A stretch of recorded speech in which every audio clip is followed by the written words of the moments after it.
Okay, we will start shortly.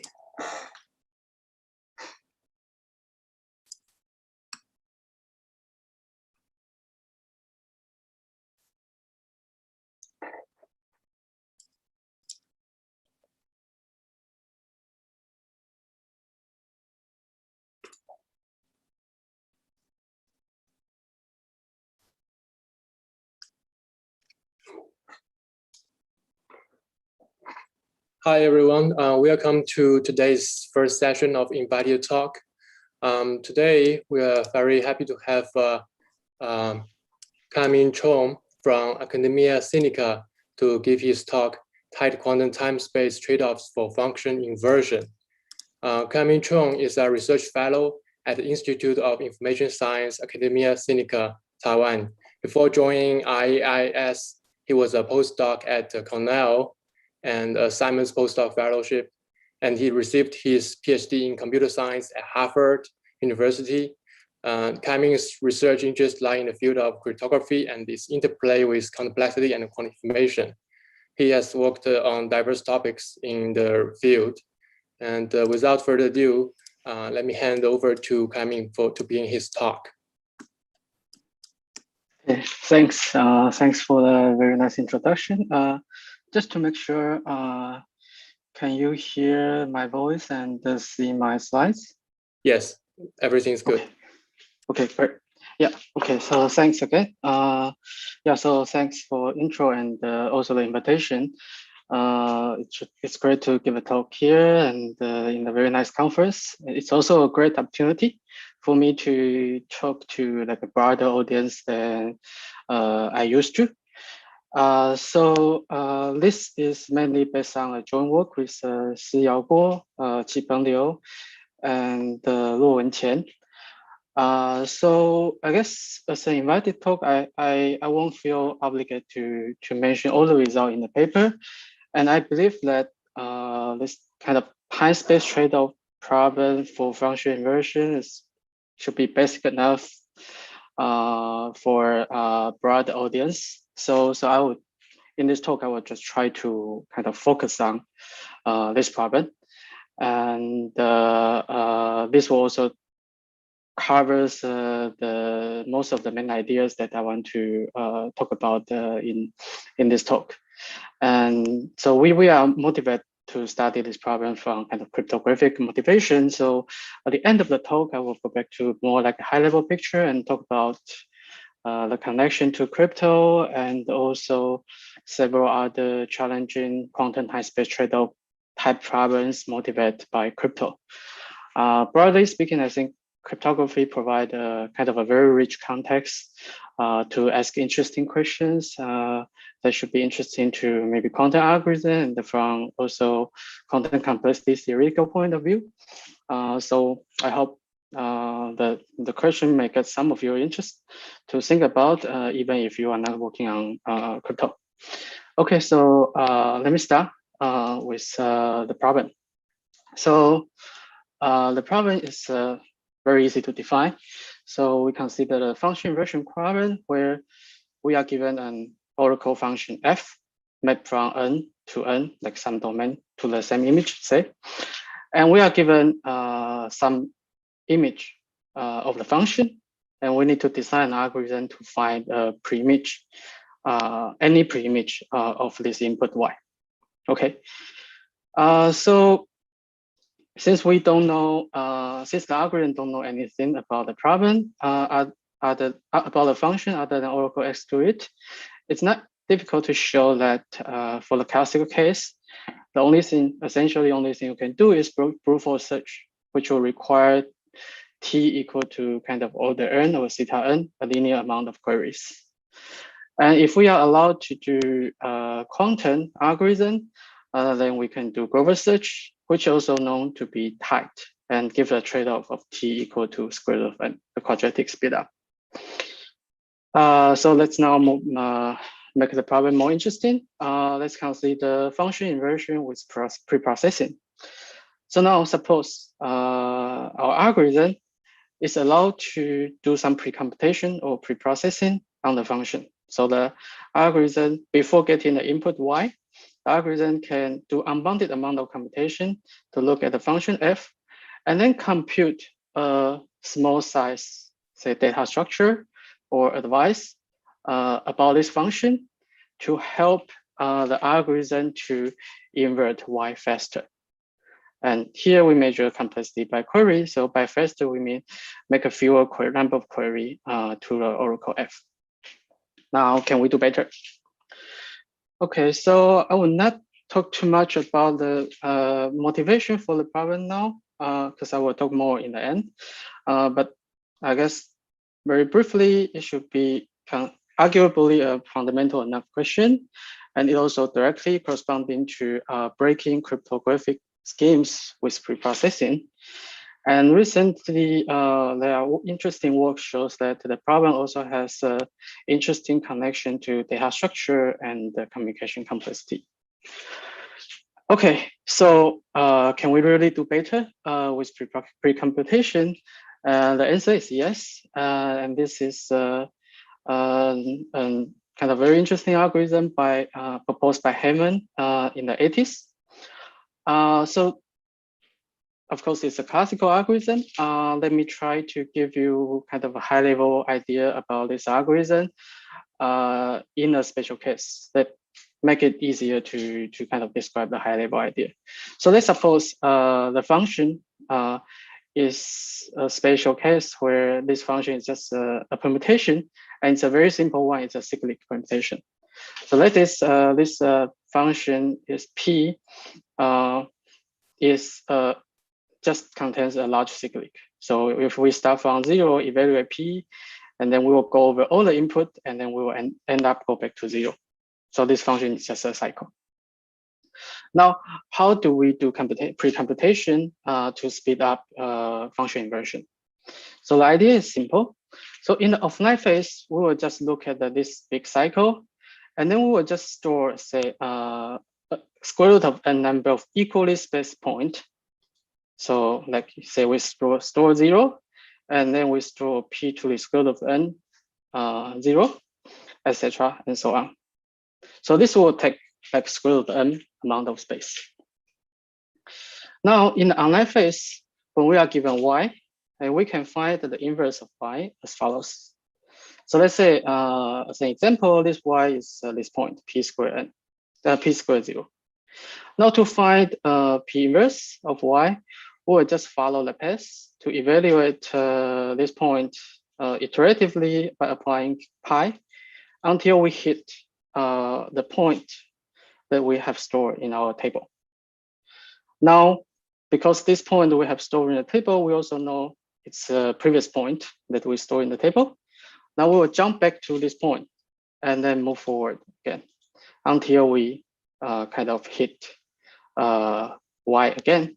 And then by doing so, we will find its pre-image.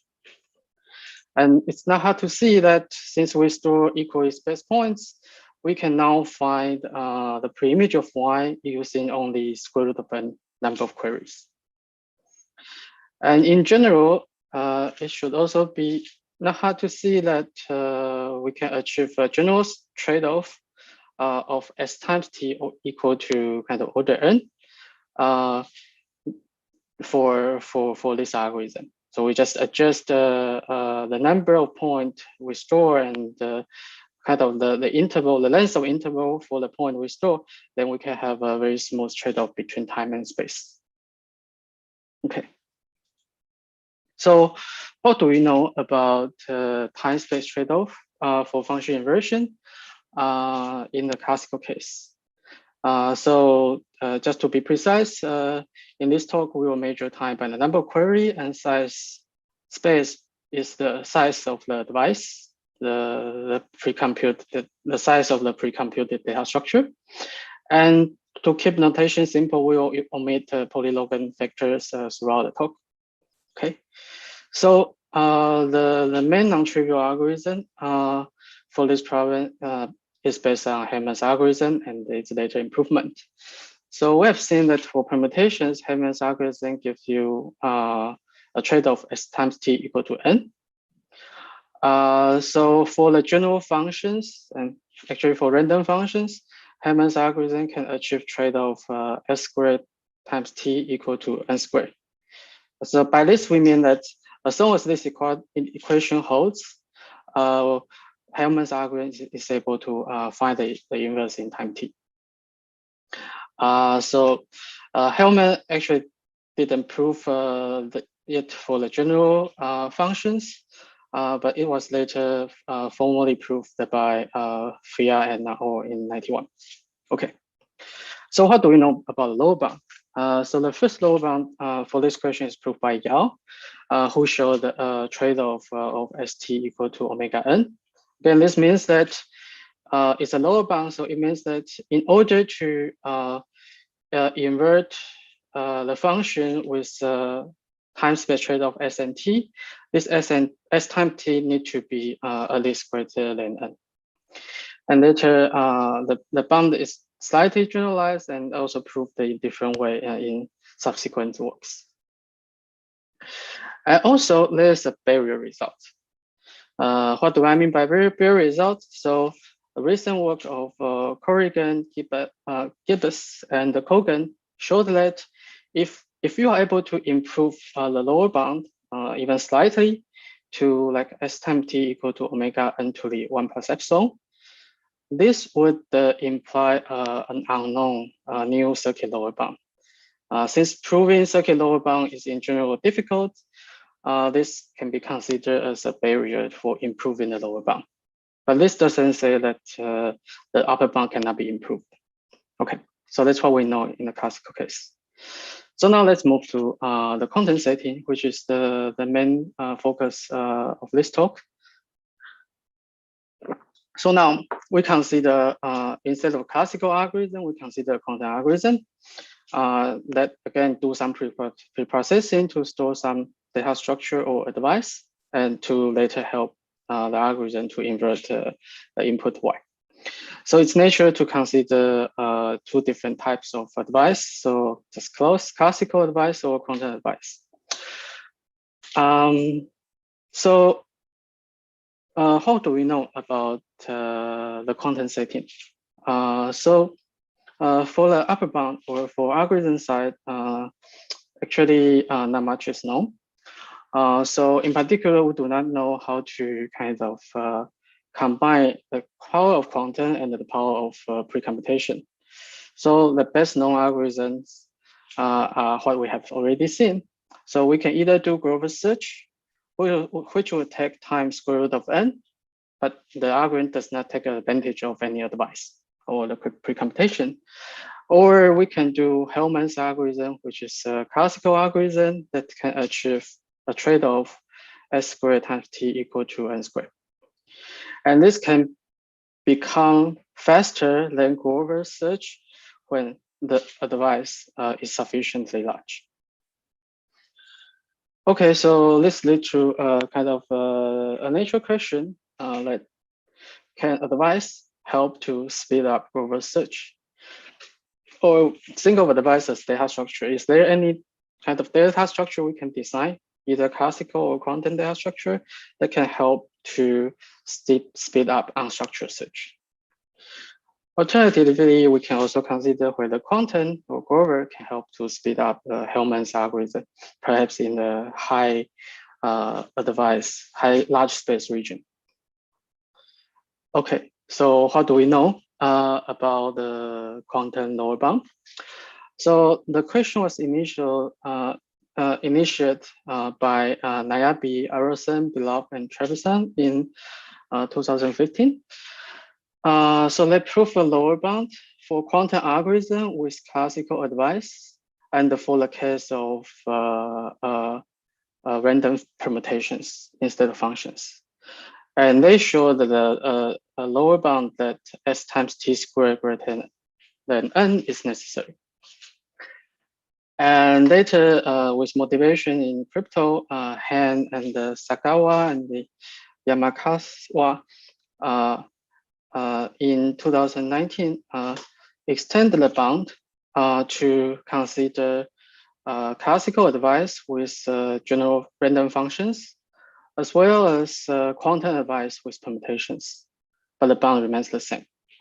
And we also, in my previous work with Liao and Chen, we also generalized the result of NIRBL to quantum advice with permutation and some kind of spatial type of functions where roughly the domain and the image size are roughly the same.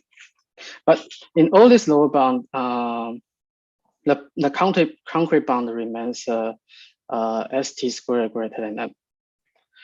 And this in particular still leaves open the possibility that this Grover search can be might be able to be speed up with a small amount of device. In particular, if you kind of solve the equation, it's still possible that you can achieve time equal to square root of t over s, which is faster than Grover search. So in the work I want to present today, we kind of show the improved lower bound that's in a sense the best we can achieve, which I'll explain later. So first, we can get a bound for general quantum advice and the general random functions. And our bound is of the form st plus t squared greater than or equal to n. And this would in particular implies that Grover search cannot be speed up by a small amount of advice, even for quantum advice.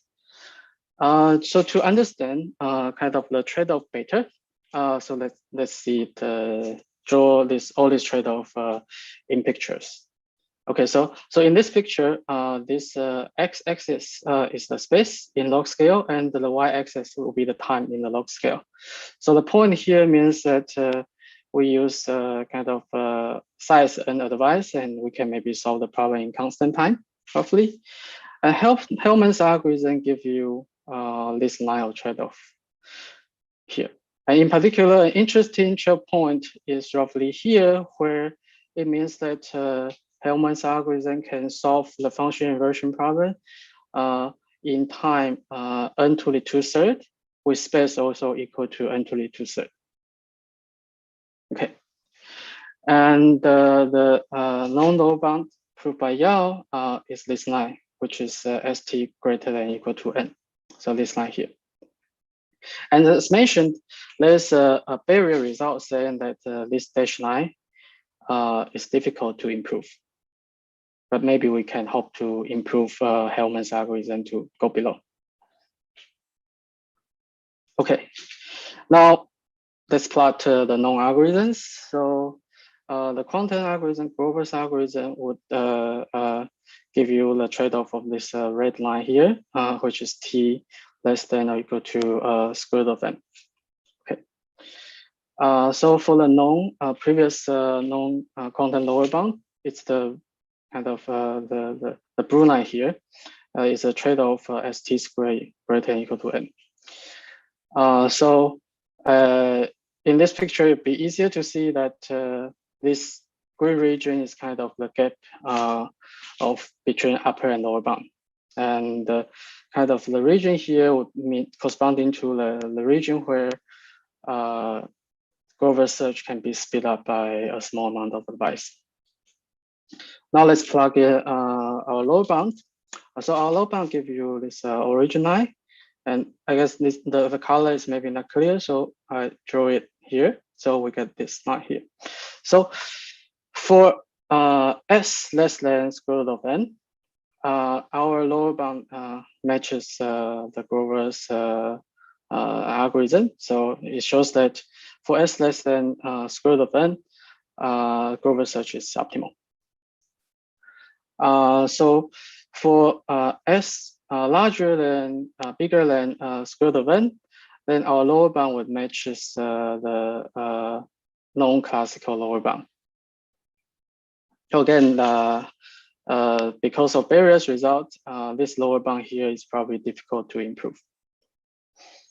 And after our result, kind of the gap between upper and lower bound is now this small red triangle region. And it will be interesting to see if kind of Hellman's algorithm can be improved by quantum algorithms. Okay, So this is kind of the summary of the context, and this slide is a slightly more formal statement of our results. So basically, we show that so we show the lower bound for inverting a random function. And for algorithms with S bit of advice and making T queries to the function, if the advice is classical, then the probability that the algorithm can invert a random input, a random image, is upper bounded by this quantity here, the st plus t squared over n. And so if we want the algorithm to succeed with constant probability, we would require st plus t squared greater than or equal to n. Okay. Now, for the case where the device is a quantum device, then we have kind of a cubic root loss in our bound compared to the classical device. But the same conclusion would hold that if we want to invert the function with constant probability, we still require, our lower bound still says that we require st plus t squared greater than n. Okay. Okay, so now let me kind of move on to the technical part of this talk. Try to tell you our main ideas about how to prove such a quantum high-space trade-off result. Before getting into kind of the detail, let me kind of describe the high level what are the available technique in the classical setting to prove classical time-space trade-off result. So in the classical setting, there are mainly two techniques. One is called the compression argument, and the one is called the pre-sampling method. And both are tools to prove various time-space trade-off lower bound for problems motivated in cryptography. And they are, as you can see, they are quite a number of works proving lower bound, not only for the function inversion problem, but also for many other problems. So in the quantum setting, the previous lower bound tried to generalize the classical compression argument technique that to the quantum setting, and that, as mentioned, achieve the trade-off this s squared t greater than n. Okay. For the pre-sampling method, it was shown by a recent result by Guo, Li, Liu, and Zhang that this method is not quantum friendly, in the sense that there's a certain barrier to directly generalize this pre-sampling method. More specifically, the generalization will require to prove the so-called AA conjecture, the Arison-Bendis conjecture. Okay, so at high level, how do we solve the problem? So the way we do it is to kind of propose a new framework to prove this kind of time-space trade-off lower bounds. At high level, it is to reduce the problem of proving lower bound for algorithm with advice to proving lower bound for algorithm for certain multi-instance game without advice. And the ideas in the framework are actually not new-ish, not entirely new, since many of ideas were actually implicitly in kind of earlier works that back to the 90s, like Beam and Impagliazzo, as well as Ellerson.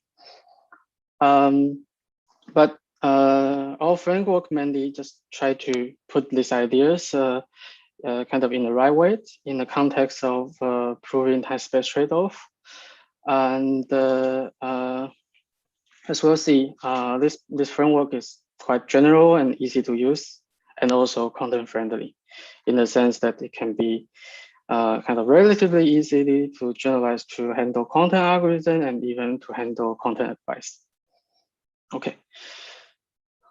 Okay, so let me move on to start to tell you the ideas in this framework. So this framework actually composes of just simple ideas. So I will just try to, maybe in the next 20 minutes, I will try to just walk you through the ideas in the framework, and hopefully you will be able to get the ideas in our framework. Okay, so in this approach, we will start with algorithms that can invert, say in our context, inverse function quickly with advice for single instance.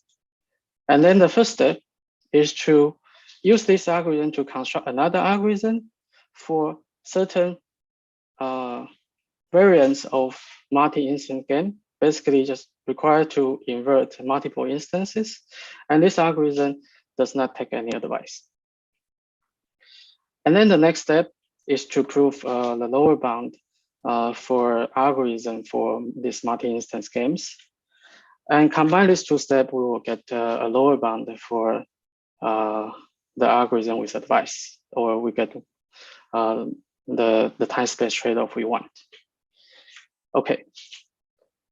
So the first step is actually simple and generic in the sense that it can apply to generally to many problems. Not much about the structure of problem is used in this step.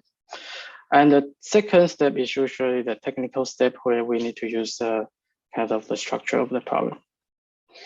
Okay, so to explain the idea, let's go back to the classical setting. Let's try to prove a lower bound for classical algorithm with classical advice using this framework. And the first step will actually consist of very simple two substeps. We will see. So our starting point is an algorithm that takes S bit of advice and make T queries. And let's say this algorithm can invert a random Y with a success probability delta. So this is our starting point. And now we will turn it into another algorithm B prime. This B prime will use this kind of ST number of queries and still S bits of advice to invert S instances simultaneously. But it only requires to success with probability delta to the S. So it's exponentially smaller than A.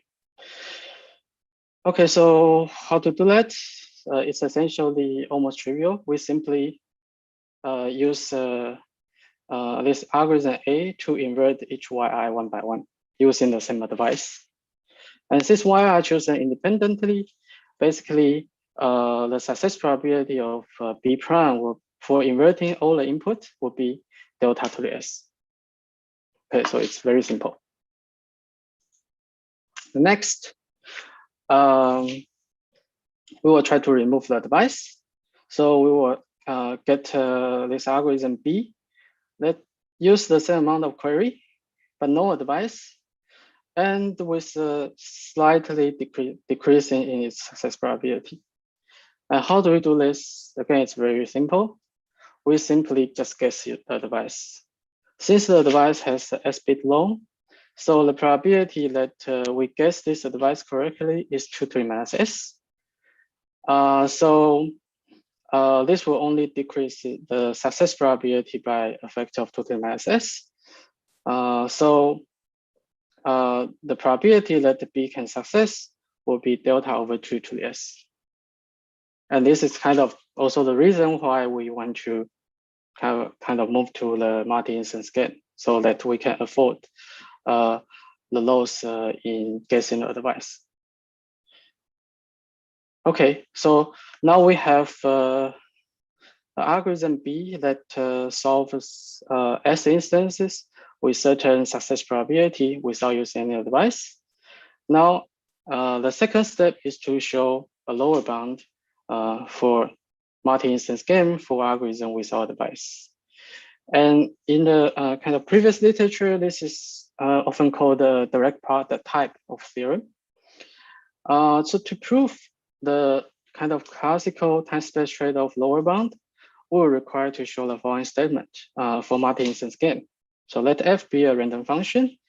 For any algorithm B with making ST queries, the probability that B invert all the inputs, all the S number of random inputs should be upper bounded by ST over N to the S. If we can show that, then that combined with the previous upper bound, we will show that for lower bound on delta, we will show that delta would be less than ST over N. And this will give the right classical lower bound ST need to be greater than omega N. Okay, so this step is usually a bit more technical, and in particular, they will require some kind of combinatorial counting argument to prove this step here in a classical case. So we won't do it here. Okay, now let's move to the case of quantum algorithm, but with classical device. And let's try to mimic the same argument and see if it works. Okay, so kind of a simple observation is that step one actually works in an identical way without any change. So, okay, let's just quickly go through the argument again. So we start with an algorithm A. Now this algorithm A is a quantum algorithm, but with S bit of classical device alpha. And we assume the success probability of A is delta. Now, by the same process, we can just construct an algorithm B prime that invert S instances by just use A to invert each instance. And the success probability of B prime will be delta to the S. Now, we do another simple step. We turn it into an algorithm B that simply gets the device for B prime and then run B prime to invert all the instances. And we get, again, get some loss in the success probability, but the success probability remains delta over 2 to the S. Okay, so the kind of the step just goes through in an identical way. Now let's see the second step to prove the lower bound for multi-instance game. And to get kind of the desired quantum lower bound, we will need to prove this lower bound here. So we will need to prove that the success probability of B inverting all yi's need to be upper bounded by ST plus T squared over N and the whole thing to the S. If we can do so, we can show that delta is less than this quantity here, and this will give the right trade-off we want, ST plus T squared equal to omega N. So is this true? So unfortunately, in this version, we cannot hope for such a good statement. And the reason is that there is actually a better algorithm that success with higher probability than the required upper bound. Okay, so the algorithm is also pretty simple. The algorithm basically just uses Grover search to find pre-image of the kind of these yi's one by one. And since we need to find the S pre-images using ST queries, we will just break the queries evenly. So we will use T iteration of Grover search to find kind of the pre-image one by one. And let's see how this simple algorithm does. So the success probability in the first round would be ST squared over N. The reason is that at the beginning, we will have S yi's to be inverted.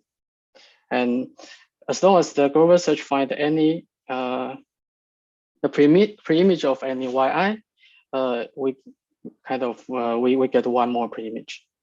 So we get ST squared over N here. And the second time we get S minus 1 times T squared over N because assuming that we are successful in the first time, now we only have S-1 element to look for, so that the success probability decrease slightly, and continue, and so on. So at the end, the probability that B would invert all the Yi would be the kind of the multiplication of these probabilities. And if you work out the math, this will be ST squared over N to the S. And this is significantly better than ST plus T squared over N to the S, the bound we need. And this quantity here would actually only allow us to prove, I mean, even if we can prove it, this will only allow us to prove the same lower bound as the previous lower bound. And at high level, the reason for this is that kind of this algorithm B initially knows too much information. Like B can choose to invert any Yi's in this S kind of targets. Okay, and this is not a formal statement, but I think kind of this is also kind of a reason that the compression argument in the previous lower bound has this limitation of ST squared greater than N. Okay, so how do we fix the issue? So the idea, this is one of the main idea, but actually a simple one, is to reduce it to a different version of multi-instance game. It's more like a sequential version. And what do I mean by that? So now we require our algorithm B prime. Instead of inverting all the Y1 to YS at once, this B prime need to invert Y1 to YS one by one. So B prime need to invert Y1 and give the answer X1 before seeing the next challenge Y2, and so on. And furthermore, we can require this B prime to make only T queries per instance. So this is a simple change, but intuitively, this kind of address the issue that kind of this Grover search algorithm can be split up by a factor of S because we have S target. If we are playing this sequential version of multi-instance game, the previous algorithm won't work. However, it's also simple to see that kind of the same simple idea in the kind of step one would just work. So this B prime can still use A to invert each Yi just one by one. And so this B prime could still win this sequential multi-instance game with probability delta to S. And also for the second substep of step one, B can again just guess the device and then run B prime. And so again, this B was the success in this sequential multi-instance game with probability delta over 2 to the S. So basically the first step was just extend to this sequential multi-instance game version. Now let's see if we are getting an easier job in step two. Okay, so now in step two, we need to prove a lower bound for algorithms for sequential multi-instance game. And in particular, we need to show these bounds. So for a random function f, for any algorithm B in the sequential multi-instance game where the B can make T queries per instance, the probability that the B can successfully invert all the Yi's need to be these two quantities for the classical and for the content case. And the reason that I also mentioned the classical case here is that by switching to this sequential multi-instance game, this actually also helps us to simplify the classical proof and also allow us to prove the desired bound for quantum algorithms. And also the proof for kind of for classical algorithms kind of generalize naturally to prove the bound for the quantum algorithm. So to explain the idea, let me again to start by showing you the argument for the classical case. Okay, so let's see. So now we want to show that the lower bound for classical algorithm. So the kind of the first idea is simple. So we want to prove a upper bound on this probability. We just break it into a bunch of conditional probabilities for the probability that B invert Yi condition B successfully invert all the previous inputs. And now our goal is to upper bound this quantity. So in the classical case, the proof is quite simple. It's just a standard lazy sampling argument. I would just very high levelly tell you what it is. So since we are looking at a random function, this lazy sampling algorithm will kind of sample this f. I mean, we can kind of simulate this random function by sampling this function, the value of f of x on the fly in a lazy way.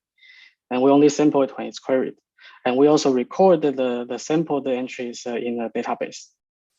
Okay, so when we do so, when the algorithm make a query, the simulator will just look for the database. If the simulator finds the entry x in the database, it will just return y.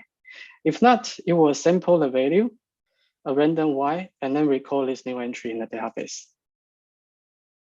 So now with this picture, it's easy to analyze the success probability of a classical algorithm. So when B receives Yi, B already play the I-1 round of game. So B already make I-1 times T number of queries. So the database will have size I-1 times T. So the probability that B can find the Yi in the database will be this quantity here. After now B can make additional T queries. The probability that B can success find Yi will be this T query generate one entry in the database that contains Yi, and this happens with probability over n. So by combining the two, we can show that the probability that B can success in the ith round will be upper bounded by IT over n. And if you do the math, this will give you a right bound ST over n to the S. Now let's move to the content case. So in the content case, we will prove by a quantum version of lazy sampling. I won't have time to get to the detail, but let me just tell you the high level. And the high level will formalize the following lemma. So we'll consider a quantum algorithm B that can make Q0 queries to quantum queries to the oracle F without seeing any input. Now, this algorithm B sees a random input Y, and then B can make additional Q queries to F. And then B need to find X. And the lemma says that the probability that B invert Y in this game will be upper bounded by Q0 plus Q squared over N. And the point here is that the queries made before seeing the input would not have this quadratic speed up like over search. Only the queries make after seeing Y will give you quadratic speed up Q squared. As mentioned, this is proved by extended by this quantum version of lazy sampling technique, which is called the compressed oracle technique introduced by Gentry in 2019. So that's all I will say about kind of this lower bound. Okay, now with this lemma, and if you plug in the bound, for each round, you will get the desired bound. Okay, so I think I'm short in time, so I would just very quickly tell you about how to kind of handle content advice. So again, back to this framework. Since in the step 2, we already removed the bias, so step 2 will be remain unchanged. And the main change will happen in step 1, where we need to address content advice. And let's again see where the problem will arise. Now the problem is that now when the device becomes quantum, when B prime try to use A to invert Y one by one, this measurement to get to the answer Xi would destroy the device of alpha. And so the first step breaks down. So, however, there are kind of rather standard techniques to handle this. So I won't have time to get to the detail, but I'll just mention that this is standard technique where we just boost the success probability by repetition and then rely on gentle measurement.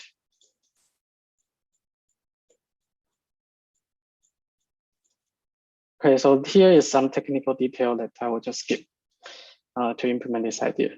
And then the second thing, the second sub-step in step one is to guess the content, the device in step classical device. In our context, there's again a known approach, which is to simply guess this device by a maximally mixed state. And since maximally mixed state is a mix of states in any basis, the device will be guessed correctly with probability again 2 to the minus the length of the device. And combine them, we will get the desired bound. Okay. And in our paper, we also get a lower bound for other problems as well. Okay, so I will also skip the open problem for function inversion. I think I kind of mentioned some of them before. The final technical remark is that in the variant version of the game, where when we consider decision game with content device, our reduction in the first step we use online shadow tomography in Ericsson and Raspberry as recent work. If you find this connection interesting, you can look at our paper. So okay, so finally, I would like to maybe let me see how I'm doing on time. Okay, so 5 minutes left. Okay, so let me try to very quickly talk about the connection to crypto. So in crypto, we want to prove security, right? So security would mean that the adversary, it's difficult for adversary to do something to break security. So for example, in this one-way function, which is the most fundamental primitive in crypto, we want the function to be easy to evaluate, but difficult to invert. So the algorithm for function inversion can be viewed as a general attack to one-way functions that without exploiting the structure of the function, and the lower bound corresponding to proving the security of one-way function. And actually in practice, the cryptographers are extremely good at designing cryptographic functions that behave like random oracles. It means that it has no exploitable structure for the adversary. And so Hellman's algorithm was really the best algorithm to attack such functions. And so Hellman's algorithm is also an important cryptanalysis tool. On the other hand, lower bound will corresponding to determine the construction's security, in particular in the context of symmetric key crypto. So our content has the trade-off corresponding to security against content preprocessing attack. And in our work, we show security for other basic primitives in crypto. And more generally, there's this content random oracle methodology that's very important in crypto, where we will construct our cryptographic constructions in an idealized random oracle model, where everyone has access to a random oracle, and then kind of instantiate this random oracle by a random hash function. And proving security in this random oracle or analyzing security in this random oracle would raise interesting question in quantum algorithm as well as quantum query complexity lower bound. And I think I'm running out of time. 1 minute left. Okay, yeah, so I intended to tell you two interesting kind of time space trade-off questions in this quantum random oracle model. But I guess I would maybe just stop here, and if you are interested to know more, you can ask question. Okay, thank you. Yes, let's thank Chen-Ming for the nice talk. And let me look at whether there were questions on the Q&A session. Okay, seems that there's no question. Oh, there's one. What exactly do you mean when you say f is a random function? Are there any restrictions on what f can be? Oh, okay. So by random function, I mean just it's a truly random function where every element is drawn uniformly random. And the algorithm's task is to kind of invert this random function by Oracle query to this function. And this is maybe in contrast to the worst case scenario where the algorithm need to kind of do this inversion job well for every function. Mm-hmm. Okay, let's see. Okay, I'll ask a question. So it seems that the device is independent of the input to do the inversion. So because in cryptography, you might have a little bit of information of the input leaked to the adversary. So is there like a composable or epsilon information leaked version of this result? So in this context, the device can depend on the function itself. So I mean, you can indeed think of a device as some form of leakage, but it's a leakage about the function instead of the input y. So there are of course kind of interesting questions in different scenarios where maybe say you can assume that the adversary may get some leakage information, even quantum leakage information about the secret key of the honest party. And there are indeed some research work addressing these kind of issues. I see. Okay, we don't have many more questions. So, and we are on time. So let's thank the speaker again, and we will have a break and be back in 25 minutes at 11:15. Okay, thanks all for attending. Thank you.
Okay, hi everyone. Welcome to the first session of today. First, we have Tomotaka Kuwahara, who's going to be talking to us about Lieb-Robinson bounds. So, Tomotaka, whenever you're ready. Okay, now I'm ready. Thank you.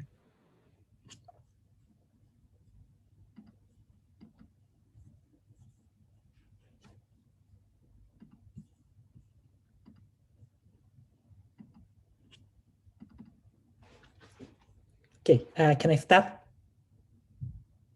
Yes, please. Thank you. Okay, let's start my presentation. My name is Tomotaka Kuwahara. In this 5-minute talk, I want to give an overview of our work at Lieb-Robinson bound and almost linear light cone in interacting boson systems. This work is a collaboration with Keiji Saito in Keio University, and this work has been uploaded on arXiv in 2021. First, I will show the research motivation. The main motivation is the Lieb-Robinson bound, which characterizes the speed limit of information propagation. In most of the studies in deriving the Lieb-Robinson bound, these two conditions should be assumed. The first one is the short rangeness of the interactions. This condition can be relaxed to exponentially decaying interactions. The second condition is that the one-side energy is finite. This mathematically means that the Hamiltonian is locally bounded. These two conditions are typically satisfied in quantum spin system with a small small spin number, for example. But these two conditions often break down in natural setup, and we have a natural question on what happens when one of the conditions breaks down. When the first condition breaks down, the interaction becomes long range. In this case, by recent progress in these 2 years, various kinds of universal properties have been revealed. On the other hand, a typical example for which the second condition breaks down is that interacting boson systems. Until now, the Lieb-Robinson bound in boson systems has been an extremely challenging problem. In this talk, the breakdown of the second condition is our main research target. In our setup, we consider the generalized Bose-Hubbard model in this form. Now, lattice systems with finite dimensions are considered. The first term in the Hamiltonian is the free boson terms, and the second term describes the boson-boson interactions. The operator Ni hat is the boson number operator on the site I, and the function f is an arbitrary function for the boson number operators. Here we assume that the interaction is finite range. By choosing the function f appropriately, the Hamiltonian reduces to the standard Bose-Hubbard model. For the Bose-Hubbard model, we can define the one-side energy Hamiltonian like this form. So from this form, if n bosons concentrate on one site, I mean the site I, for example, the local energy is roughly proportional to the square of the boson number. So in the thermodynamic limits, the total number of bosons is infinitely large. So the local energy can be also infinitely large. Of course, it is very unlikely that all the bosons concentrate on one site, but it is quite challenging task to exclude the possibility in a rigorous way. Our purpose is to prove the Lieb-Robinson bound under realistic condition. In this study, we consider the propagation of a perturbation to a steady state. A state law is initially time independent. Also, we assume that the state law satisfies the low boson density condition. Roughly speaking, this means that the probability distribution of the boson number on one site decays exponentially with the number of bosons. Mathematically, it is given by this inequality. Then we apply a local perturbation to the state law and analyze how fast the perturbation propagates. For example, we apply a local measurement on the site I, and then after the time evolution, the effect of the measurement propagates to the distant regions. As an important remark, this setup can be include the quench dynamics to a steady state. For example, the system L and system R are decoupled at the initial time, and they are given by the thermal equivalent state. Then at time t is equal to 0, an interaction between L and R is switched. And the interaction creates the correlation between the system L and system R. The Lip-Robinson bound plays a central role in how long the correlation propagates after the time t. The main result is given by this inequality. For an arbitrary operator OI, the time-evolved operator OIT is well approximated by another operator supported on the ball region with the radius R centered at the site I. From this Lip-Robinson bound inequality, we can easily see that as long as R is larger than t times square of log t, the approximation error is sufficiently small. This implies that the almost linear light cone up to logarithmic corrections has been obtained. As a simple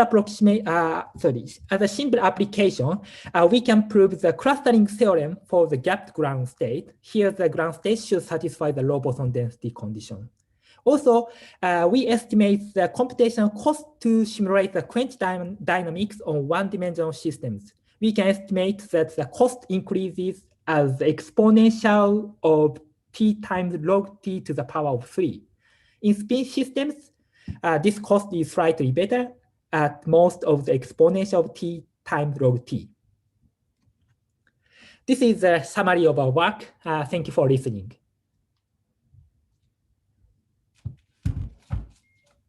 Thank you very much, Tomotaka. If anyone has questions, you can write them in the Q&A. I forgot to mention that, but I guess, yeah. I think we can also let you ask the question yourself. Meanwhile, I have just a quick question about this C1 and C2. Just roughly, what do they relate to? Like, could they kill, for example, could they make this exponential die out super quickly or something? Like, can they be impactful in any way? Oh, yeah. Okay, this constant C1 and C2 is in this case, this Q bar is very important quantity. This characterizes the number of bosons on one side. And in our estimation, this constant C1 and C2 is at most polynomially with the Q bar. And other parameters is, for example, the interaction strength between the bosons. But these parameters also polynomially, contribute to the parameter C1 and C2. Okay, so they have to do with the number of bosons in some way. Okay. All right. Speaking, the Lip-Robinson velocity is proportional to the number of bosons on one side. I mean, right. Cuber. Okay, yeah, that makes sense. Thank you. There is a question now. I'm not sure if you can see it, Tomotaka. If not, I can read it to you. So Alvaro Alhambra, I don't know if I can, how can I help you? Well, Alvaro Alhambra is asking, he says, you showed some nice implications of the Lip-Robinson bound clustering theorem simulation. Do you think there can be any further ones? For example, something like quasi-adiabatic continuation or belief propagation, or is the bound too specific? Okay, so yeah. Can I answer? Sure, go ahead. Okay, on the quasi-adiabatic continuations, there are various kinds of applications of the Lip-Robinson bound to the gapped ground state. But at least now we can only prove the clustering theorem, and until now it is very difficult to apply our theorem to the quasi-adiabatic continuations, because in applying the quasi-adiabatic continuation to gapped ground states. The properties of the steady state conditions breaks down for the gapped ground state. I mean, the quasi-adiabatic continuation. I mean, the quasi-adiabatic continuation is characterized by some quasi-local operators time evolution, but that time evolution does not. I mean, the initial gapped ground state is not invariant under the quasi-adiabatic continuation operator. So in this case, I mean, our Lieb-Robinson bound condition cannot be applied to the quasi-adiabatic continuation. Is it answered to your question?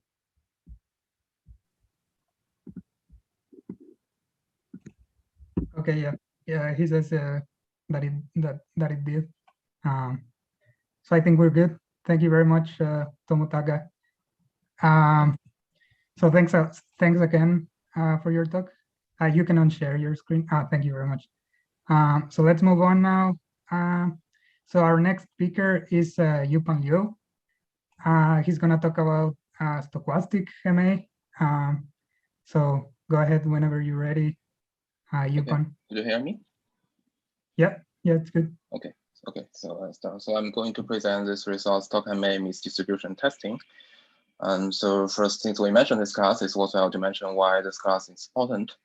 So one thing we know in classical complexity theory is for constraint satisfaction problem, you are free to think about just the case set.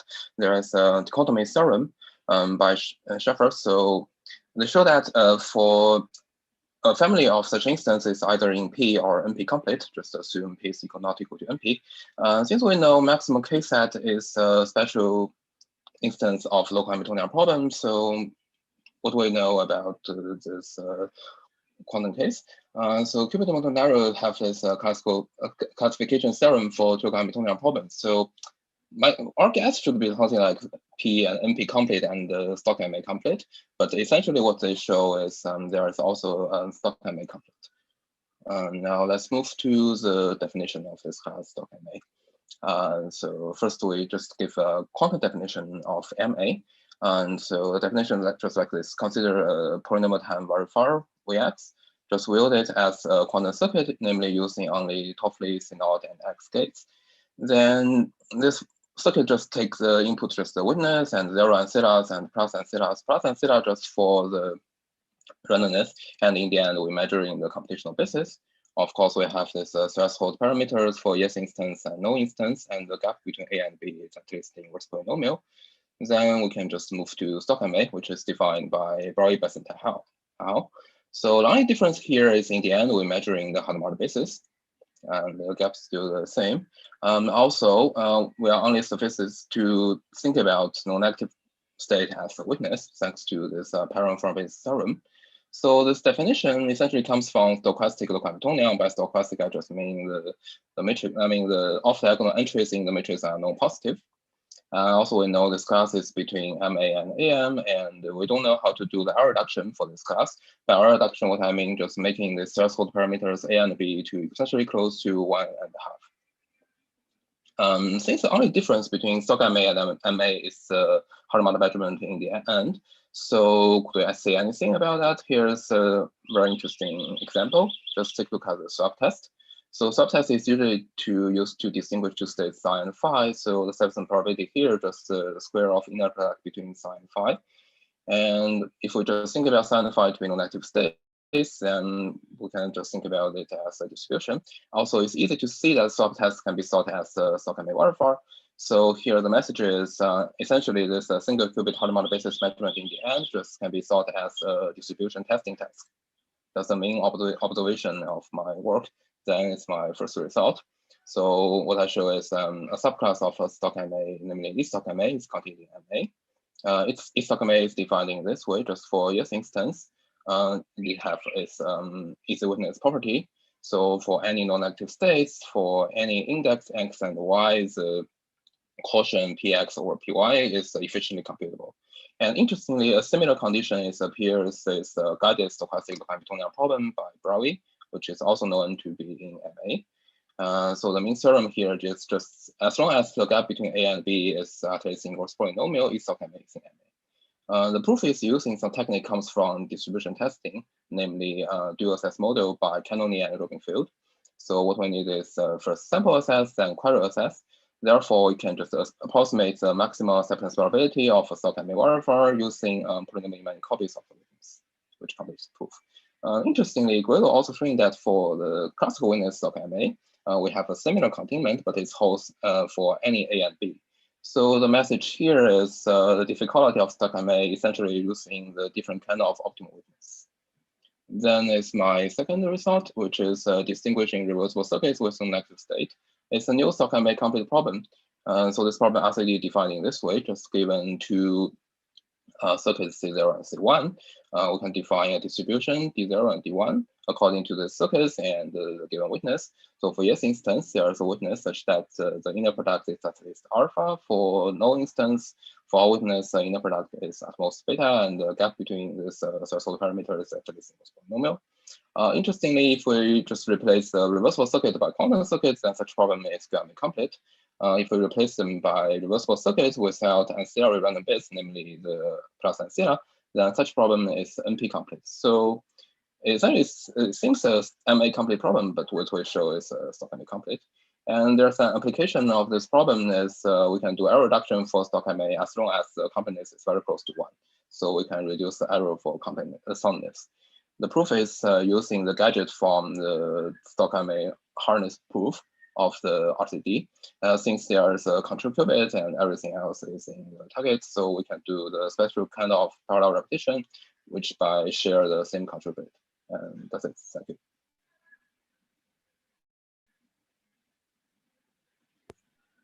Thank you, Yupan. Any questions?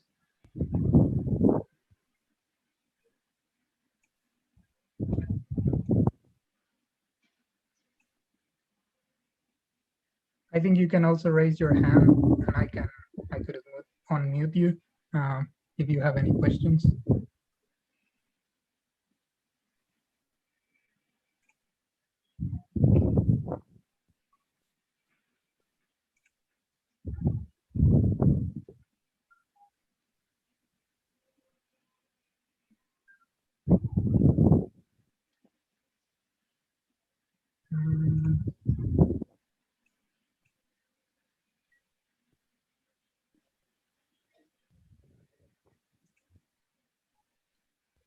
I guess you already know, but you can also go check the Yupan's talk in detail on YouTube. Maybe So, I mention something. Any questions?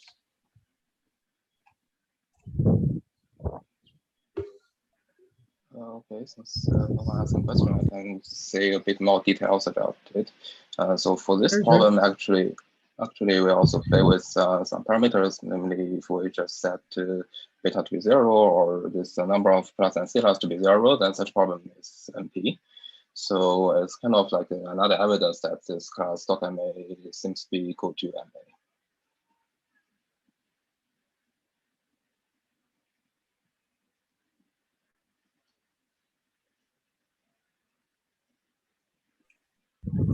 Perfect. Thank you very much. Well, if you have any questions for Yupan, I think you can also send a message or maybe stick around later.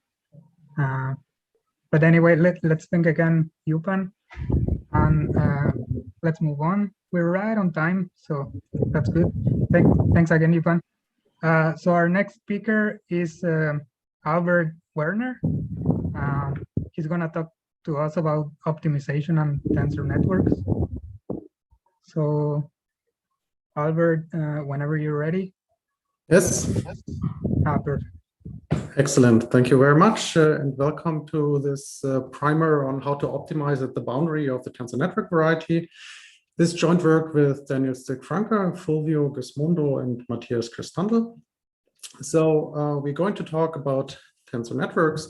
So that's what you should think about. So you should think about PEPs, meaning we fix a graph, we put maximally entangled states along the edges in this graph, and then we say that a state has a tensor network representation. with the bond dimension d if we can find local linear maps, which we apply at the vertices to this underlying network of maximally entangled states, and we get the state phi out at the end of the day.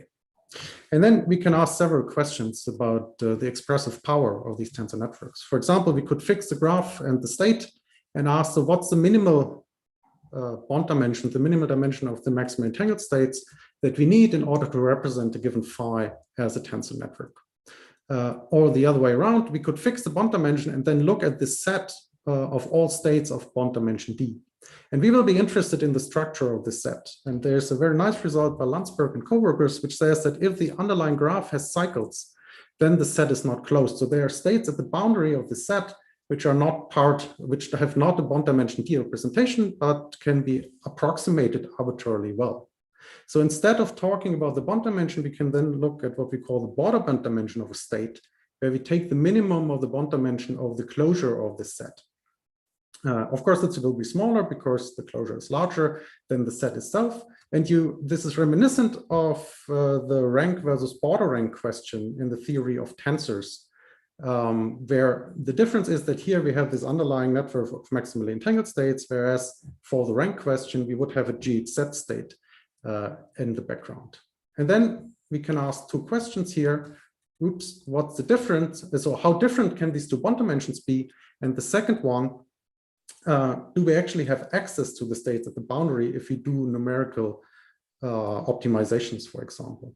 And that there could be a problem with the second one, I'd like to show you on the next slide. Namely, so what we do here is we take a state on a tripartite state. The actual form is not important. The only important thing is that we can prove it has border bond dimension 3, which is strictly smaller than the bond dimension. And then if we try to find the state with gradient descent, we see that we take an MPS of bond dimension 3, we run into a wall. Okay, so there's initial improvement, but then it goes very, very slowly. And this is even true if we increase the bond dimension slightly. So we have to go to bond dimension 5 in order to recover the state again. So even though the state is at the boundary of the bond dimension 3 variety, it's hard to find numerically. And we can relate this to certain numerical instabilities because we can show that if you approach the boundary, then basically the condition number of the local tensors becomes worse and worse because the entries have to go to 0 polynomially in the system size, basically. So there can be some problems if you want to approximate these states at the boundary.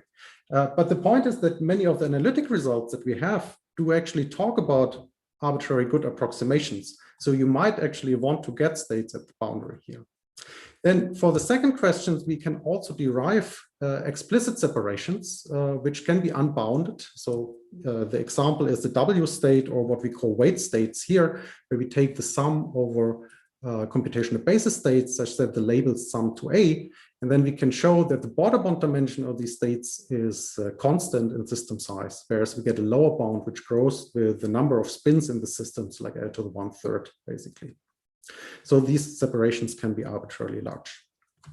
And so the question is, can we find an ansatz class which explicitly includes these kind of boundary states? And that's what we did.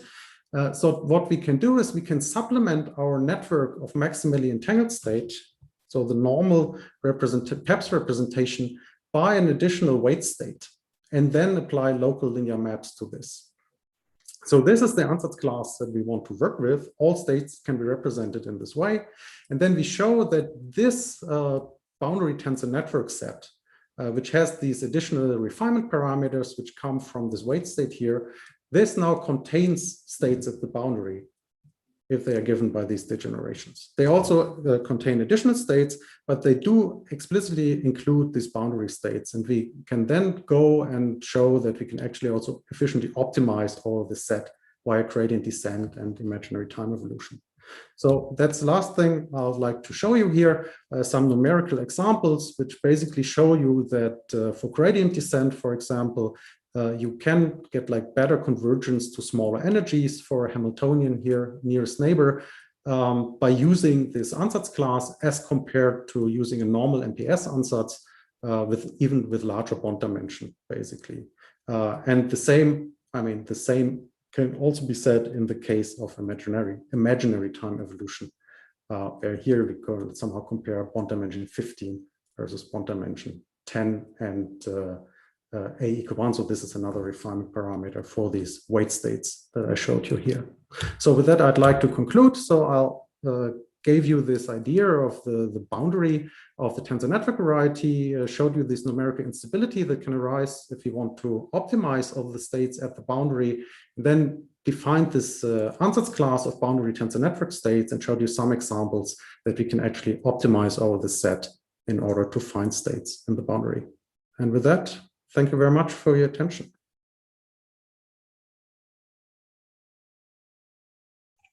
Thank you very much, Albert.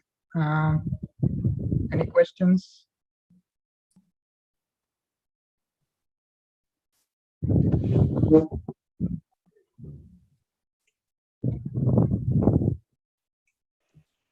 I ask a question? Sure, go ahead. Okay, so since you mentioned there's two measures, namely this border rank and bond dimension, and there's a separation example you given is like a Hamiltonian cycle. Then for the ground state, the border rank is constant, but the bond dimension is like depend on the system size. Could you give some intuition about why there's such separation for this two measure on this explicit example? Sorry, could you repeat the question? The question is why there's such separation for this two measure on this Hamiltonian? Could you give some intuition about? So you mean why there's the separation? Yes. So okay, so I mean I did not go into the details here. So the for the cycle, okay. I mean, as I said, first of all, the set of tensor network states has to be non-closed to see the separation somehow, right? So here we have a periodic boundary condition, and furthermore we have to assume translation invariance to show a separation, which is like dependent on the bond dimension. And then what we use for the lower bound is quantum Wieland inequality, which will tell you that the W state, if you try to find a translation invariant representation of the W state, then this has to have a bond dimension with growth like nearly as L to the 1/3. So this is how we get the lower bound. This is like imported from the quantum Wieland inequality. And for the upper bound in the border bond dimension, we give an explicit construction, like an explicit representation of the chi state as a degeneration from bond dimension A+1 MPS. Okay.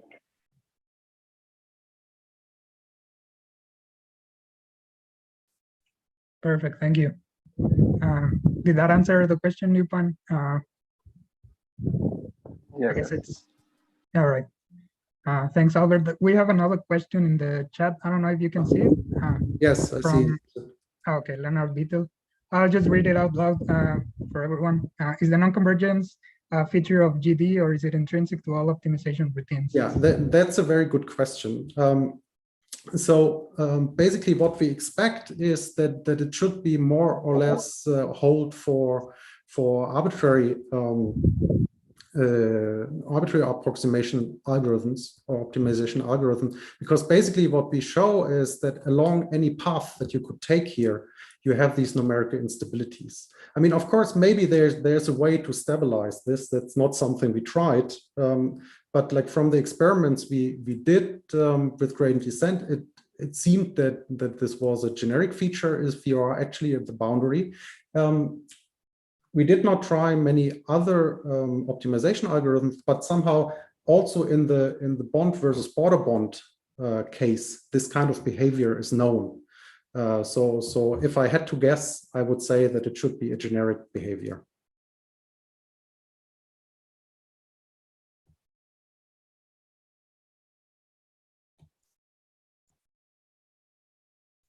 All right, I think that answered the question for Leonard.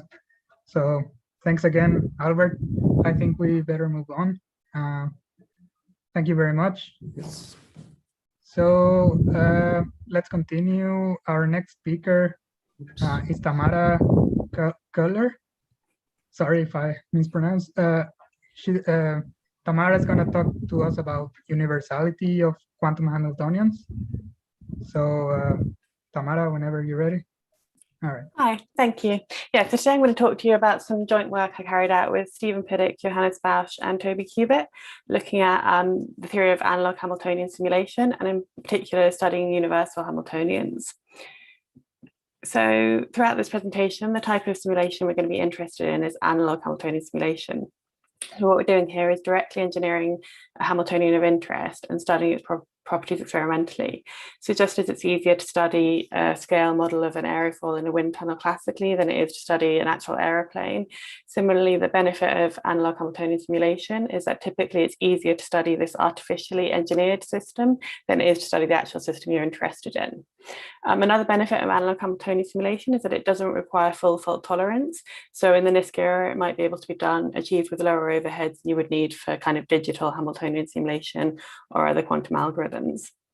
So because of this, there's a lot of interest in understanding analog Hamiltonian simulation, and in particular understanding what systems can we actually use as simulators. So, what Hamiltonian models can be used for this type of analog Hamiltonian simulation. And it's known that there exist very simple families of Hamiltonian which are universal.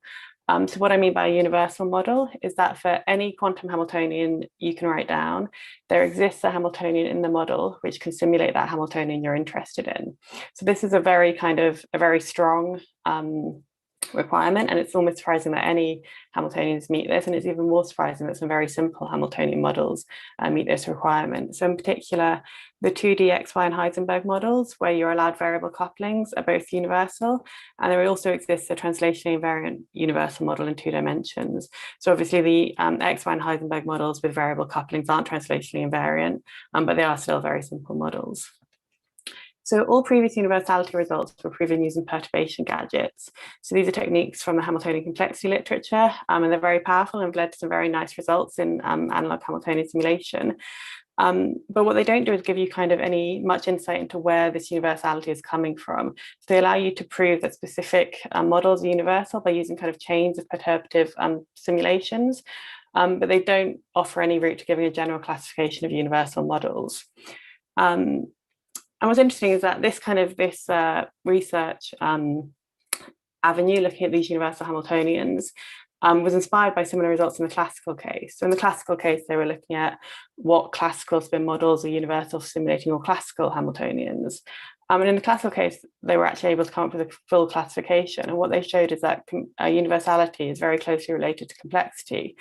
So in particular, they show that the types of classical interactions that are universal for simulating all classical Hamiltonians are those interactions that have NP-complete ground state energy problems. So this raises the question, can we show a similar result in the quantum case? And there are some hints that there is some result held in the quantum case. So in an earlier paper, 2 of my co-authors, along with Ashley Montanaro, they classified the the simulation ability of all 2-qubit interactions.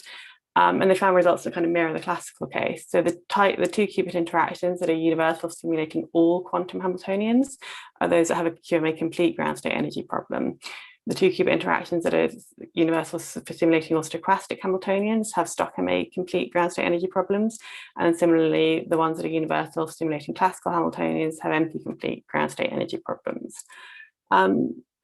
But unfortunately, this kind of classification didn't help us prove a general link in the quantum case. The techniques used to show this classification really relied on the interactions all being 2-qubit. And as you might expect, the classical techniques just don't kind of carry over to the more complicated structure of quantum Hamiltonians. So we're left with this open question: is there a general link in the quantum case? And as you might have guessed from the name of the presentation, there is. But deriving it requires a completely new method for proving universality. So in order to derive this general link for this general kind of link between complexity and universality in the quantum case, we can't rely on perturbation gadgets.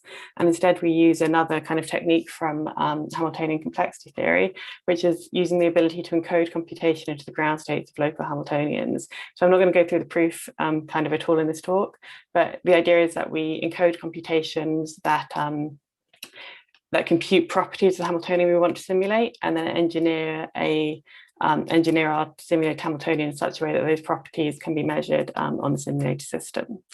So that's kind of a very rough overview of the techniques we use, but what's the actual result we get?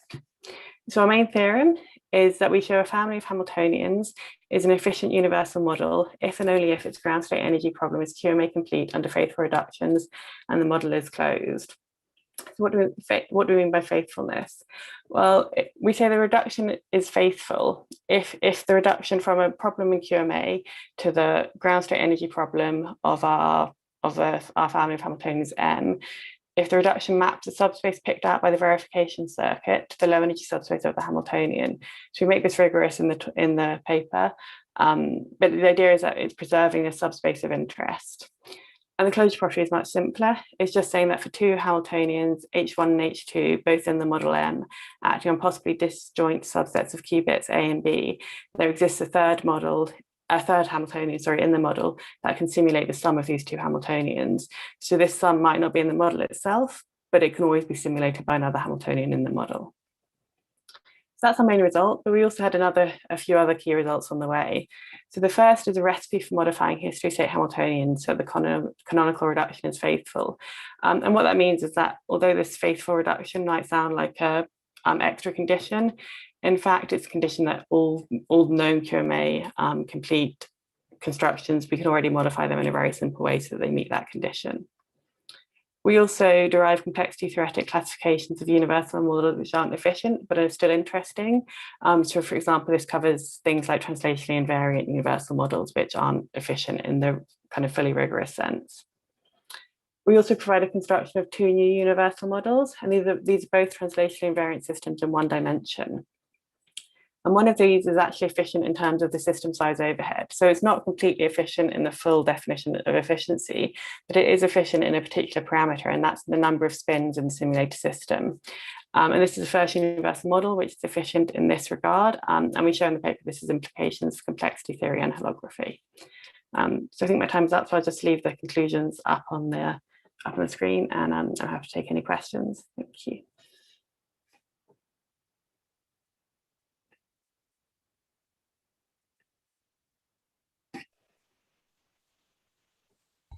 Thanks a lot, Tamara. I think we still have some 3 minutes for questions. So if anyone has a question, can use the Q&A or the chat.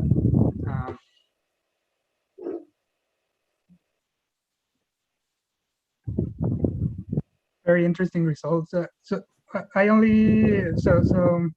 could you elaborate on the implications on holography? On this last point that you mentioned? Yeah, of course. So in there's these kind of toy models of holography, which use tensor network techniques to create toy models which have a lot of features of ADS CFT. And the kind of the early toy models mapped when you tried to use them to map Hamiltonians in the boundary, in the bulk Hamiltonians in the boundary, what you ended up with was a completely non-local Hamiltonian on the boundary. And in an earlier work, myself and one of my co-authors here, Toby, we constructed a toy model using these perturbation gadget techniques where we were able to map local Hamiltonians in the bulk to local Hamiltonians in the boundary, which then allows you to kind of talk about time dynamics and other features of the theory.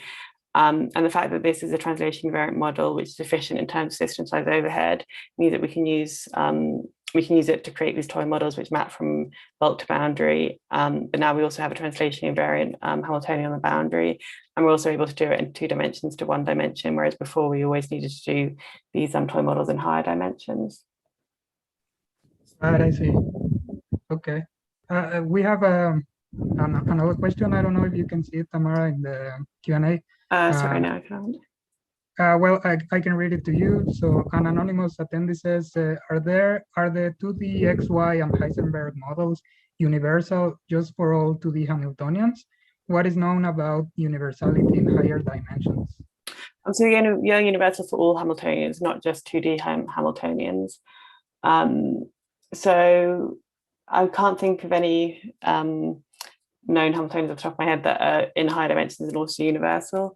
But these 2D models and the 1D models we get here, they can simulate every dimension, not just the dimensions they live in.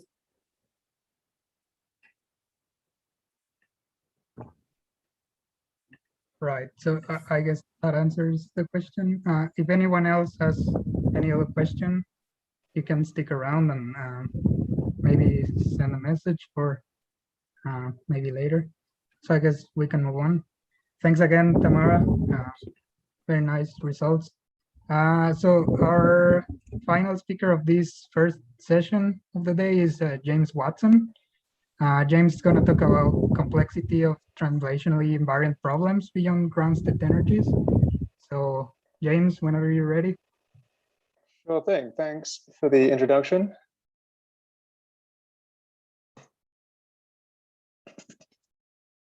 And hopefully everybody can see that. Yeah, so thanks for the introduction. So I'm going to be talking a little bit about the complexity of translationally invariant problems beyond ground state energies, which is work I've done with these two handsome people at the bottom, Johannes Bausch and Sev Garibian. So as you've probably already heard from the other speakers here, one of the kind of main motivations for studying quantum computation is to study physical systems. In particular, physical systems that are too difficult to solve classically because of, the blow up of the Hilbert space. And typically, such systems are modeled as k local Hamiltonians, H, where each Hi here acts on a set of k local, or sorry, a set of k qubits. And typically, what we find is if you look at physical systems with simpler interactions, or if you look at Hamiltonians with simpler interactions, solving simpler Hamiltonians or with some kind of physical constraint, such as translational invariance, typically makes computing their properties a lot easier. Simply because the kind of interactions that the Hamiltonian is allowed are kind of less complicated and encode less information.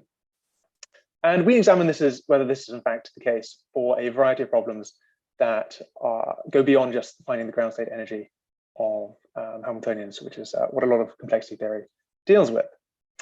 So the first problem we look at is what's called approximate simulation. And so I'll motivate this a little bit. So kind of a key property or a key problem in condensed matter physics is determining whether the kind of low, or it's just determining the low energy properties of some physical system described by Hamiltonian. So this is interesting because lots of kind of weird, quirky quantum behavior takes place at low temperatures and low energies, like superconductivity, superfluidity, quantum phase transitions, etc. But if you're an experimentalist in the lab, the only way you can kind of interact with these systems at low temperature is by making local measurements, right? You can imagine you're an experimentalist and you have a probe. You want to make some local measurement. And that's how you investigate your system. So a very natural question to ask is, if I give you a local Hamiltonian describing some physical system acting on n qubits, can you find the expectation value of some local measurement A at low energies or low temperatures?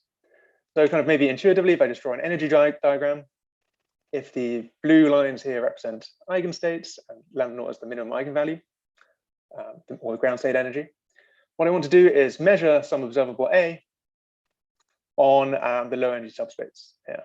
I want to know how hard is this to do if I try and do it computationally rather than doing it in a lab.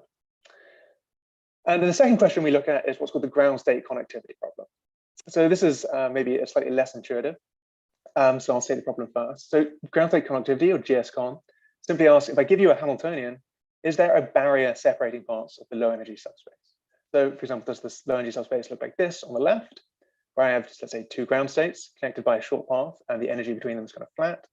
Or does the energy look like, or the energy landscape look like this? I have two ground states separated by a big energy barrier down the middle. And there's no other short path between these parts of the subspace. And you can think of this maybe as being relevant to things like error correcting codes. If you imagine these two ground states represented by these purple dots here to be code words, what you want is for your Hamiltonian, which is your 4-meter error correcting code, to have an energy barrier between code words so that the system doesn't just kind of randomly move between code words. That's an important problem to study with regards to that. And we show the following results. So first of all, for the APX sim problem, how hard is it to simulate measurements at low temperature? Well, we show that if a family of Hamiltonians admits what's called a circuit Hamiltonian mapping, such that the local Hamiltonian problem is C complete, then the problem of approximating local observables is P to the C log complete, or P to the C complete is translationally invariant. So this is a lifting lemma saying that if the local Hamiltonian problem is complete, then, or then approximating local measurements is also complete for a similar class. And similarly for the GSCon, or is there an energy barrier in the low energy subspace? If a family of Hamiltonians admits a 1D circuit Hamiltonian mapping, such the local Hamiltonian problem is QMA complete, then GSCon is QCMA complete. So you can think of these results as lifting the hardness of finding the ground state energy of a Hamiltonian to other problems, or other, to other kind of physical properties and other Hamiltonians. In particular, this provides two immediate corollaries that weren't known before. So first of all, it shows that approximate simulation is P to the QMAX complete for one-dimensional translationally invariant nearest neighbor Hamiltonians. And it proves that the ground state connectivity problem is QCMA X complete for one-dimensional translationally invariant nearest neighbor Hamiltonians. So if you're not familiar with these two classes, all you have to know is that it means that they're very computationally intractable. And so what this is saying is that even for the kind of simplest physical systems you can imagine, one-dimensional translationally invariant nearest neighbor Hamiltonians, then determining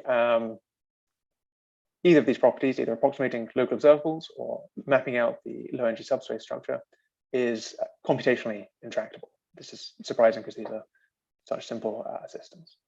I should also just add at the end that our results don't apply to classes without error reduction, such as stock MA.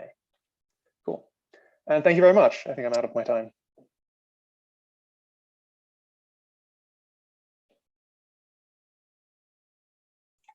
Thank you very much, James. If anyone has any question, you can ask in the chat or in the Q&A. We still have some minutes for questions. So. Can I ask one? Sure, go ahead. Okay, so first to show this for this approximate simulation problem, does this lifting works even for the precise local Hamiltonian?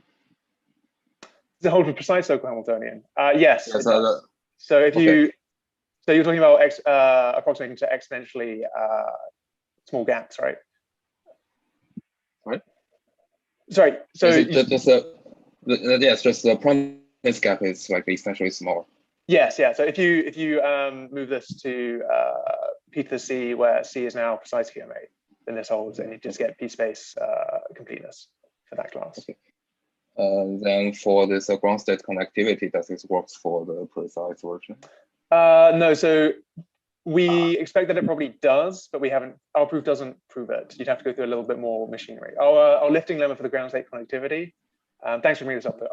Our results for the ground state connectivity are just a little bit weaker. The kind of general lifting lemma isn't quite as general. It probably can be improved on if anybody's looking for a small project to do. Okay, thank you.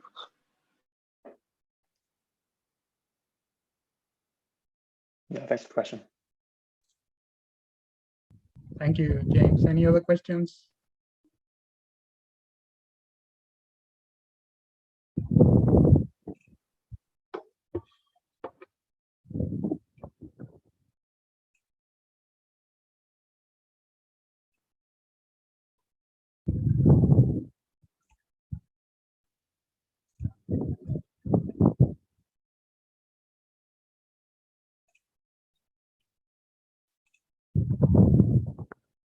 If there are no more questions, I guess, yeah, let's thank James again. And yeah, we can finish this first session of the day. I guess you can stick around if you get any questions that you want to ask to the speakers. But anyway, thank you very much, James. Thanks. Thanks, everyone. So, thank you.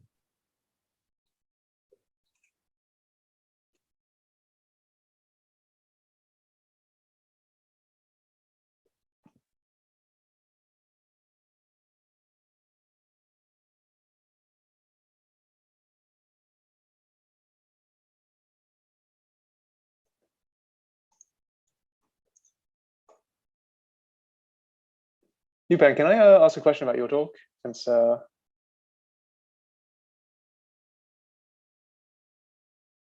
Yes. Can you hear me? Yeah. So I was just wondering, is there maybe I think I missed the beginning of your talk. Full clarification. But is there maybe kind of like a,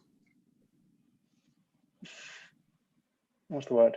A motivation of why stock MA distribution testing being in stock MA is useful as such? Is there like, or maybe surprising? Is that? So you're asking why distribution testing is relevant to the stock MA? Yeah, I guess. Okay, so one way you can do that, just you can do the calculation if you do the Hadamard basis measurement. Then you can see it is indeed just relevant to there's a two distribution. You can draw it from the state and there's an inner product between them. So it appears in the acceptance probability just one minus something. So the something is the inner product. Another way just you can take a look at the swap test, and the swap test you can sort it as stock MA very far, right? So that's why you can see there's a connection. Okay, cool. Thanks. Okay.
Tamara, are you around? Can I ask a question quickly? Yeah, of course. Yeah, so I was just wondering, when for your university results, this universality is defined for can my Hamiltonian simulate the whole of another Hamiltonian in some other class, right? Yeah. Is there any sense that you could have Hamiltonians which maybe only simulate, say, the ground state and first excited state, and then other Hamiltonian, a broader set of Hamiltonians being universal, but just simulating those? Yeah, so there is a result by, I think, Dorita Haravanov and Leo Zhao, which looks at gap simulations. So they're just interested in simulating the ground state and the size of the spectral gap. But I think actually all the kind of the results they showed, they've now lifted them to show that they are actually fully universal. So I mean, it might be that there are some Hamiltonians that are universal in that sense that aren't universal in the kind of full sense, but I don't think any are known at the moment. Right. So it's kind of a case that either your Hamiltonian is not universal at all, or it's completely universal. There's no kind of in between that people know about. Yeah, not that we know about, but it also hasn't been ruled out. So yeah, there could be. Cool. Are there any directions in which you could have like some sort of partial universality, like where maybe not restricting to energy states, but where you restrict to like, I don't know, some other subspace like parity or something else? Do people know? Or? I don't think anyone's looked into that. Yeah, so I think that's an open question. I think you can definitely get things which are universal just in the sense of simulating energy levels or just simulating kind of partition functions which don't simulate everything.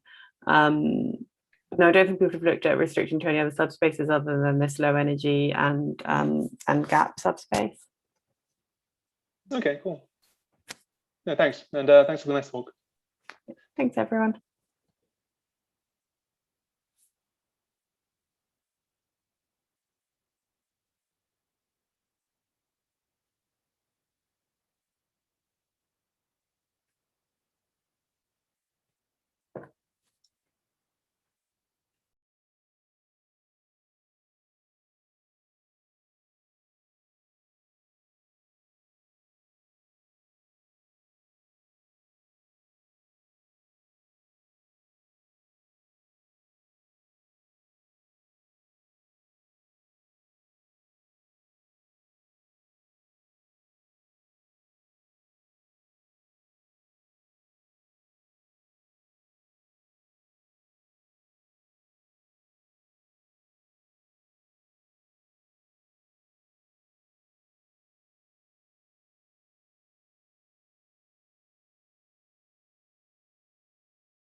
So welcome back, everyone.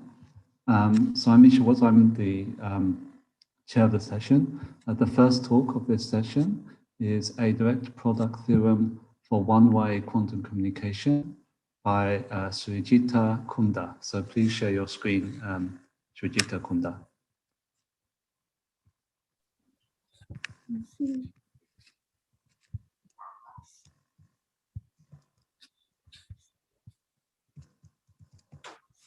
Hi. Yeah, so as Misha said, today I'll be talking about a direct product theorem for one-way quantum communication. And this is joint work with Rahul Jain.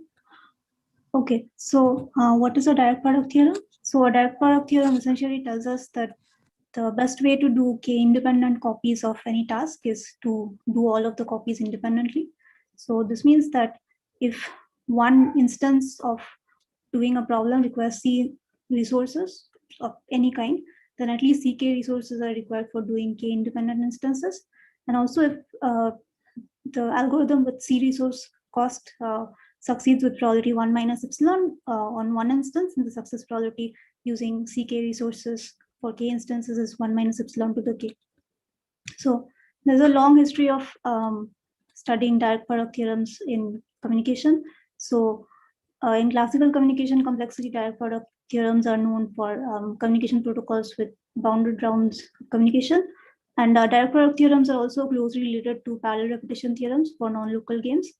And then for classical strategies for games, parallel repetition theorems are also known for general two-player games. But when you come to quantum, the situation is a bit less well understood. So even for one-way quantum communication, only a weaker direct sum theorem is known. A direct sum theorem shows that if C resources are required for one copy, then CK resources are required for K copies, but it doesn't show the exponential decrease in probability. And direct product theorems were known for lower bound techniques for quantum communication, like generalized discrepancy, etc. But these are not necessarily tight lower bounds. So direct product theorems aren't known for general functions or relations. And even for parallel repetition theorems for games, a direct parallel repetition theorem for general quantum games, the quantum value of a general game is not known, but it is known for like special types of games such as product anchored games, etc. Okay. And these results in communication complexity and games have a number of applications such as hardness of approximation results, time-space trade-offs in the Turing machine model, etc. Okay, so in our work, what we do is we show the first strong direct product theorem for one-way quantum communication for general functions or relations. So our proof goes via this technique called anchoring, which was used by Bavarian, Vidic, and Yuan to show a parallel repetition theorem for anchored games. And by way of this, we also get a simplified proof of parallel repetition theorem for anchored games. So what I mean by anchoring is we use anchored distributions. So if you have a distribution mu over x cross y, it is called anchored if there exists some special y star input in y such that mu of y star is alpha, and the conditional distribution of x conditioned on y equal to y star is equal to the marginal distribution of x. So you can see that anchored distributions, and this anchoring kind of takes non-product distributions to product distributions, because conditioned on y equal to y star, x is kind of like product. So how we use this anchoring technique is we do an anchoring transformation. So for any function or relation f, we show that there exists some transformed functional relation f tilde such that the distributional communication complexity of f tilde with respect to a distribution mu star is an upper bound on the worst case communication complexity of f for a single copy, and with respect to any input, the worst case quantum communication complexity of f to the k is an upper bound on the distributional communication complexity of k copies of f tilde k with respect to mu to the k. And this mu to the k distribution is obtained from the Yau distribution for f, which is the distribution such that the worst case quantum communication complexity of F is equal to the distribution of quantum communication complexity with respect to mu. And F tilde is like an easier version of F. So basically F tilde is like F, but except it has this extra input y star, so that when Bob gets input y star, then any output is acceptable regardless of what Alice gets. So this anchoring transformation means that if we want to prove a general worst case direct product theorem for one-way quantum communication, it's enough to prove an anchored distributional direct product. So the anchored distributional direct product goes like this. We use our proof technique for the anchored parallel repetition theorem. And in addition to that, we need a message compression scheme, which we have due to the quantum substrate theorem. And yeah, that basically gives us the proof. But this does not work with the unsimplified proof of the anchored parallel repetition theorem that was originally due to a Bavarian, Vidic, and Yuan. So our simplification is crucial. But another thing that's evident from our technique that it's not easily generalizable even to 2 rounds or bounded rounds or anything like that. So that would be an interesting thing to explore in the future, because in classical communication, direct product theorems are known for bounded round communication. Okay, so yeah, that's it for my short talk. And if anybody is interested further, you are welcome to watch the long version of my talk on YouTube, and I can take questions now. Thanks for the great.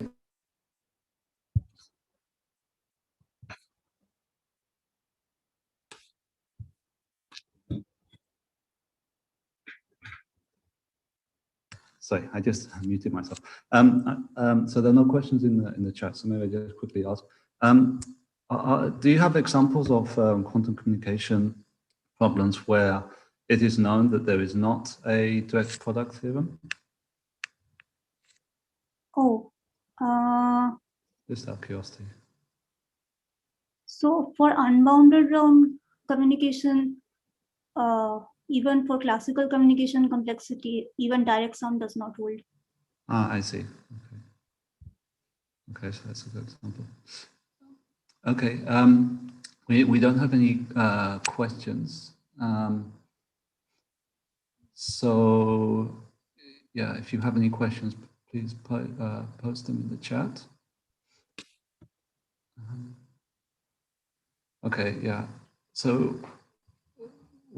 time is running out as well. We don't have any more questions. So yeah, I'll thank you again for the really interesting talk, Srijita.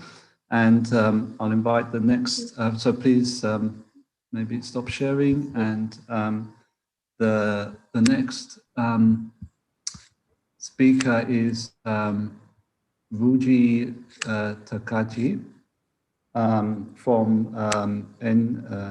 NTU in Singapore, and he will talk to us about one-shot manipulation of dynamical quantum resources.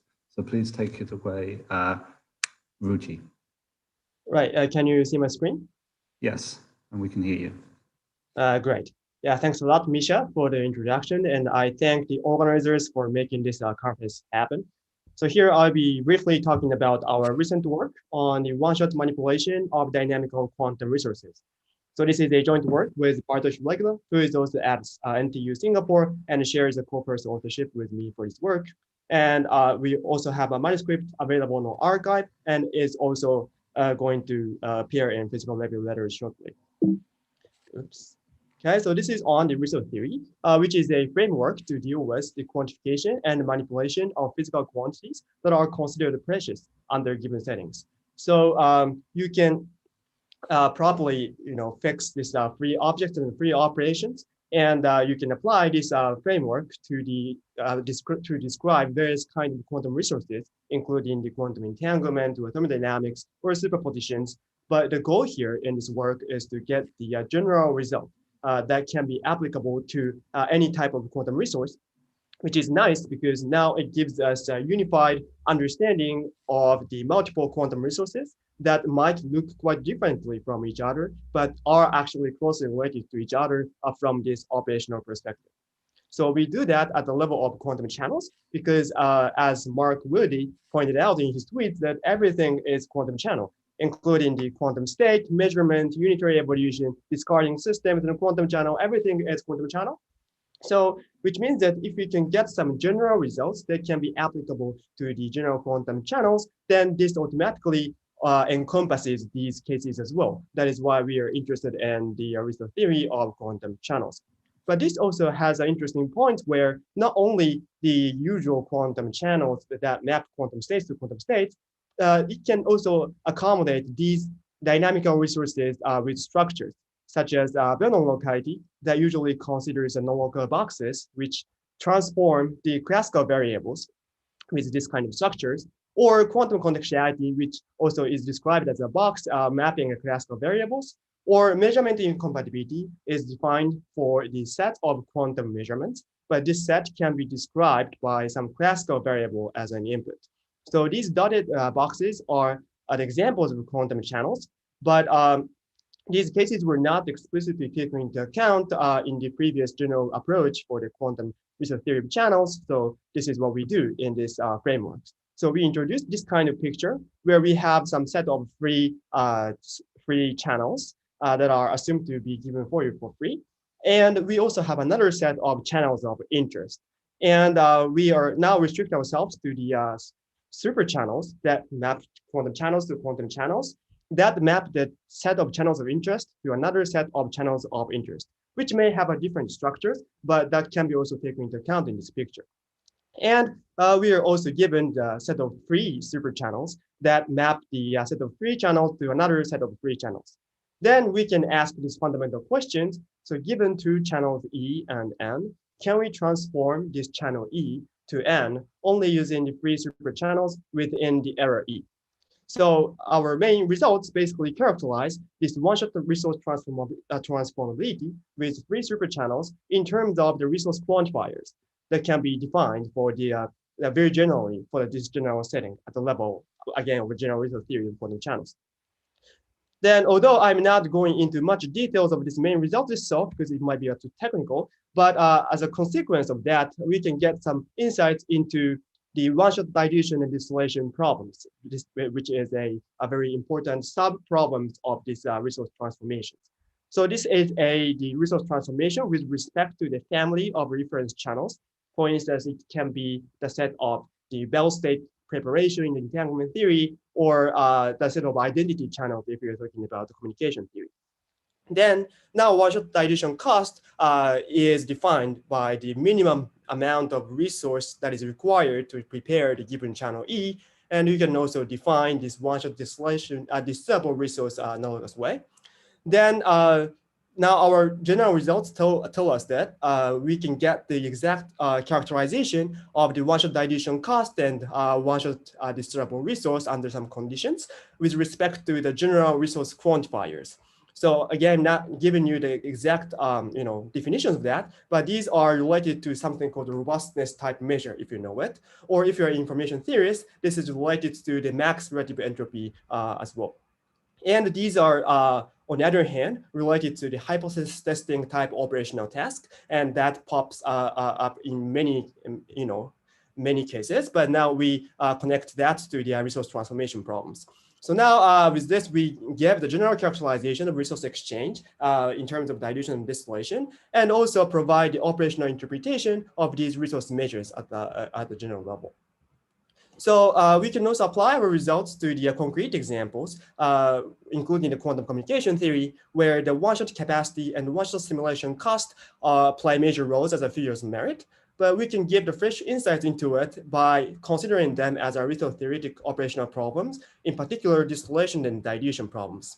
Then we can apply our results to get this one-shot quantum capacity or one-shot simulation cost for several coding schemes, such as several separability preserving codes or no single link associated codes, recovering some of the results found in the previous works from these unified techniques and ideas. And we can also talk about the Bernoulli locality by properly setting the set of channels of interest here. And an interesting point is that there have been proposed several measures of non-localities in previous works, but now we have you can provide the operational application to these measures in terms of the box transformations under given free superchannels. So in summary, we introduced this general framework of the one-shot resource theory of channels, which can also have some structures, and consider these one-shot resource transformation problems. And we characterize this one-shot transformability with respect to the resource measures that can be universally defined for the general resource theory of channels. And again, the strength of our result is its generality, and that's why we can apply our results to the many settings like a communication theory, non-locality, or any situation that involves such dynamic resources are involved to your favorite resource theories. So we also discuss other results in the paper, so please take a look at it if you're interested. And with this, I thank you for your attention. Thanks for the very interesting talk, Ruchi. So if there are any questions, please post them in the chat. At the moment, I don't see any questions. So I had maybe one quick question. So in the resource theory of quantum dynamics, it is known what the monotone is, which characterizes transformation between states which are diagonal on the NG eigenbasis, namely the non-increase or Renyi alpha entropies. But for the case that states are non-diagonal on the NG eigenbasis, it's an open question to characterize the resource theory. And I was wondering if your techniques could be useful there. Well, I guess you were talking about quite specific theory, which is related to these quantum thermodynamics. Yes. And to get such a result, and especially now you're talking about these thermal operations, I assume. Yes. And the class of the free operations we talk about in this work is a bit more general, and larger, could be larger than that. So the closest one is the Gibbs preserving map in the quantum thermodynamics. Then we can apply that result, but as you may know, it's quite well characterized in this in thermodynamics research already. So I'm not sure if we can get the more concrete ideas for the thermal operations itself, but it would be actually interesting to consider how to narrow down our set of free operations to more physically motivated free operations, and what kind of rules can we say and connect that to the resource quantifiers. That is an interesting open problems. I see, thanks. Yeah, that makes sense. Yeah, so there's still no questions, but please ask if you want. We still have 2 minutes.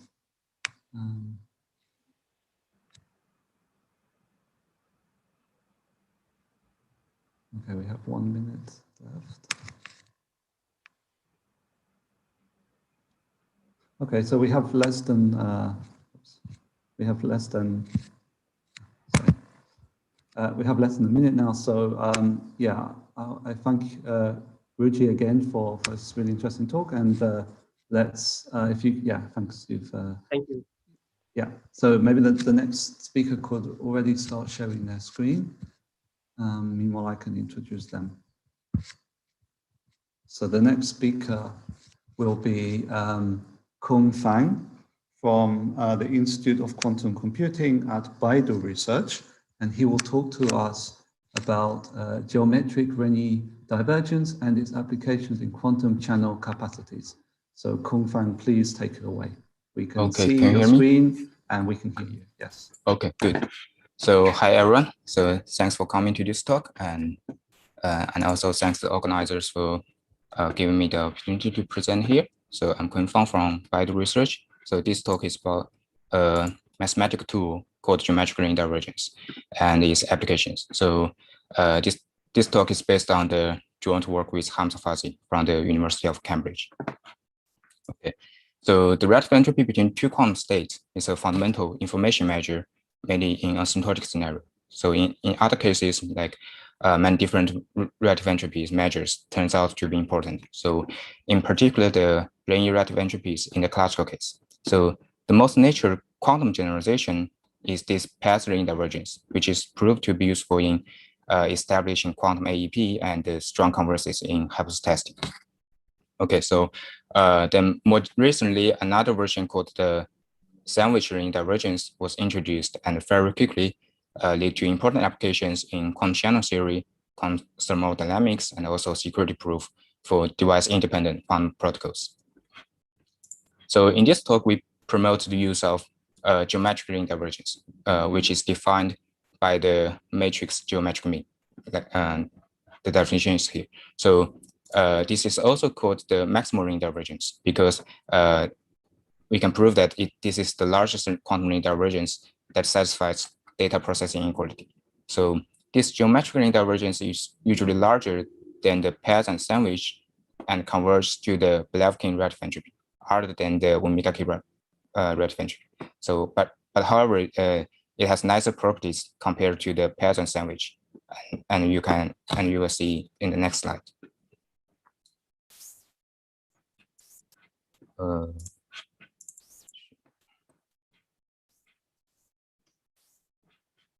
Sorry, my slide stuck here. So. Okay, so in many applications, we need to extend the definition of quantum divergence from states to channels. So we will need to pick an input state, send it through the channel, and evaluate the divergence between two output states. And then we supermise over all input state row.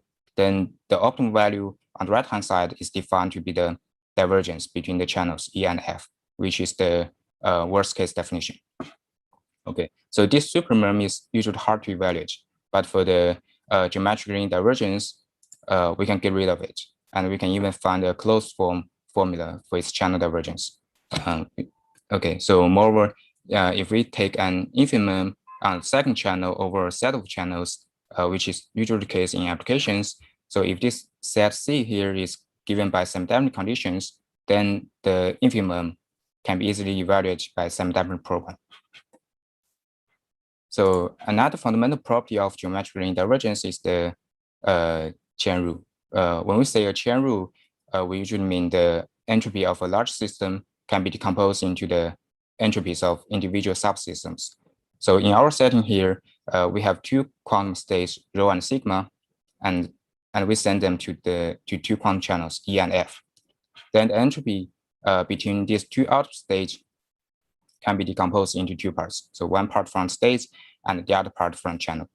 Okay, so this is a very desirable result since we can do such a decomposition and all these three terms are single letter. So the requirement of being single letter is important for applications when we want to evaluate those quantities. So the chain rule is a very strong result, and we can quickly obtain other fundamental properties from it. So for example, if two channels are the same, then it will reduce to the data processing inequality. And we can also obtain, for example, the additivity and the sub-additivity of this channel divergence. So all these properties are crucial to applications, and they are not satisfied by the entropies introduced at the beginning of this talk. So on the other hand, this highlights the special role of Blavatnik and geometric ring divergence. So as a concrete application, we can consider the two-way assisted quantum capacity. So this is a very practical communication scenario where Alice and Bob share a quantum channel, and Alice wants to send quantum information to Bob. Okay, so they can both do local operations on their own sides and also do classical communication for free. Then we ask, what is the maximum number of qubits Alice can feasibly transmit to Bob?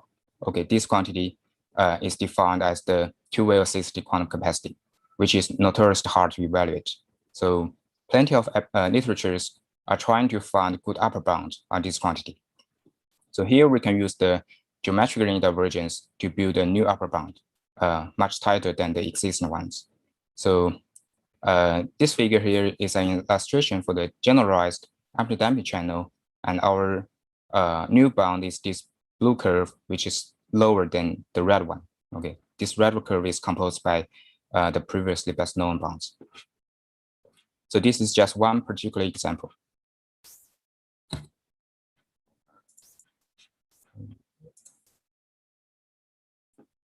Sorry, my slide stuck again. Okay, so in the full paper, we have shown similar improvements for other various capacity scenarios and also other types of channels. And also we can show improvements in task of channel discrimination. Okay, these are all discussed in the full paper. You can check it out from this archive link. So all these improvements come from the nice properties of geometric ring divergence, particularly the chain rule of geometry, the chain rule property. So my discussion is only restricted to applications in channel capacities simply because I'm familiar to this field. But we believe you can find more applications much beyond this direction. So in particular, in quantum network theory repeaters, key distribution that involve Dmax, the max relative entropy as the key quantity. Okay, so the chain rule of geometric ring divergence has found important applications. It has also inspired some follow-up works. So at the beginning, we proved that the chain rule holds when alpha is between 1 and 2. Then Kataria and Wilde extend this result to alpha that is smaller than 1. And the chain rule holds exactly the same. And they found applications in quantum channel estimation. In terms of the omega key relative entropy, the chain rule also holds, but with a slight modification. And the same goes to the sandwich ring divergence, which is a very non-trivial result proved last year by Hamza Fazi and Omar Fazi. So to prove this chain rule, they invent a new divergence called sharp ring divergence, and they prove the chain rule of this sharp ring divergence first, and use these results as a tool to prove the sandwich one. Okay, so on the right-hand side, these are the references if you're interested. Okay, so this is the end of this talk. Please refer to the full paper or the extended talk if you are interested. And thanks for your attention. Thanks for the great talk. So if you have any questions, please ask in the chat. I don't see any questions yet. Meanwhile, maybe I had a question I was curious about. So you said, correct me if I'm wrong, but I think you said this geometric divergence is the largest divergence which satisfies data processing. Did you mean out of all the, is it like the largest out of all the really divergences that are known, or is it, or do you have an abstract definition of divergence and you prove that given the constraint of satisfying the data processing equality, this is the largest one? This is the largest one in principle. So there's no additional assumption on this. I see. So it's not out of the ones that are known. Yeah, just really just a few simple tricks you can prove this. Yeah. I see. Okay. That's interesting. I see. And then a follow-up for that. That is only in the region of alpha between 1 and 2, right? So for alpha greater than 2, from the plot, I could imagine it looked like the PET's divergence would have been larger. Yes. So for the geometric ring divergence, when alpha is larger than 1, is larger than 2, I'm afraid the data processing won't hold. So I see. Okay. I see. Okay, so we still have no questions in the chat. We have less than a minute now left. So yeah, I think with that, I'll thank you again for the great talk. It was really interesting to hear about these developments. So I'll ask you to unshare your slides, and perhaps the next speaker and the last speaker, and the last speaker of this, penultimate speaker of the session could share their slides, they're going to talk to us about no-go theorem for quantum resource purification, universal theories, and practical applications. Yes. Okay. Can you see the screen? Not at the moment, Li Wen. If you could, yeah. Thanks, Li Wen. Yeah. So I can hear you, and we can see it. So with that, Li Wen, you have the floor. Okay. Thanks a lot for the introduction. Here I'm going to quickly summarize our work on the universal fundamental limits to the purification of noisy quantum resources and their applications to several practical problems. The talk is based on these two papers with Kun Fang from Baidu Research, whom we just saw. So this work is motivated by two key issues in practical quantum information processing. The first one is that quantum systems are highly susceptible to noise effects, so that the general tasks of purifying noisy quantum systems are of central importance to the realization of quantum technologies. The second one is that the practical physical setups always entail various kinds of limitations on the accessible resources or the manipulation that we can do. This induces the notions of quantum resources, and the manipulation of quantum resources can be rigorously characterized under the so-called resource theory framework. The manipulation of quantum resources underlies all kinds of quantum information processing tasks, and they often serve as the origin of the quantum advantages that we want. A key message of this work is that there exists universal limits to the accuracy as well as efficiency of purifying generic noisy quantum resources. Or more concretely, the tasks we consider have the following very general forms. In the state setting, we wish to approximately transform certain noisy states to a pure target resource state by free operations. And analogously, in the channel or dynamical setting, we consider unitary resource channel as the target and the free supermaps as the allowed transformation. Note that a key complication of the channel setting compared to the state setting is that multiple instances of channels can be used in many inequivalent ways, such as in parallel or many other more complicated ways, as introduced by the previous talk by Liuji. And in many applications, this channel setting is actually necessary.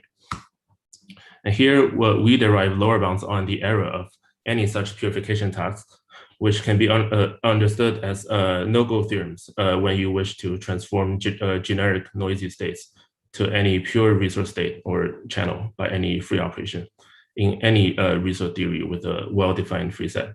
In particular,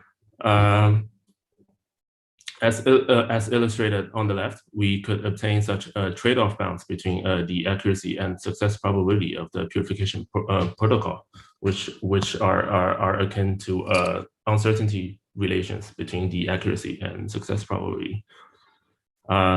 An important implication of our bounds is a logarithmic lower bound on the scaling of the total distillation overhead, which is a key type of figure of merit for distillation tasks.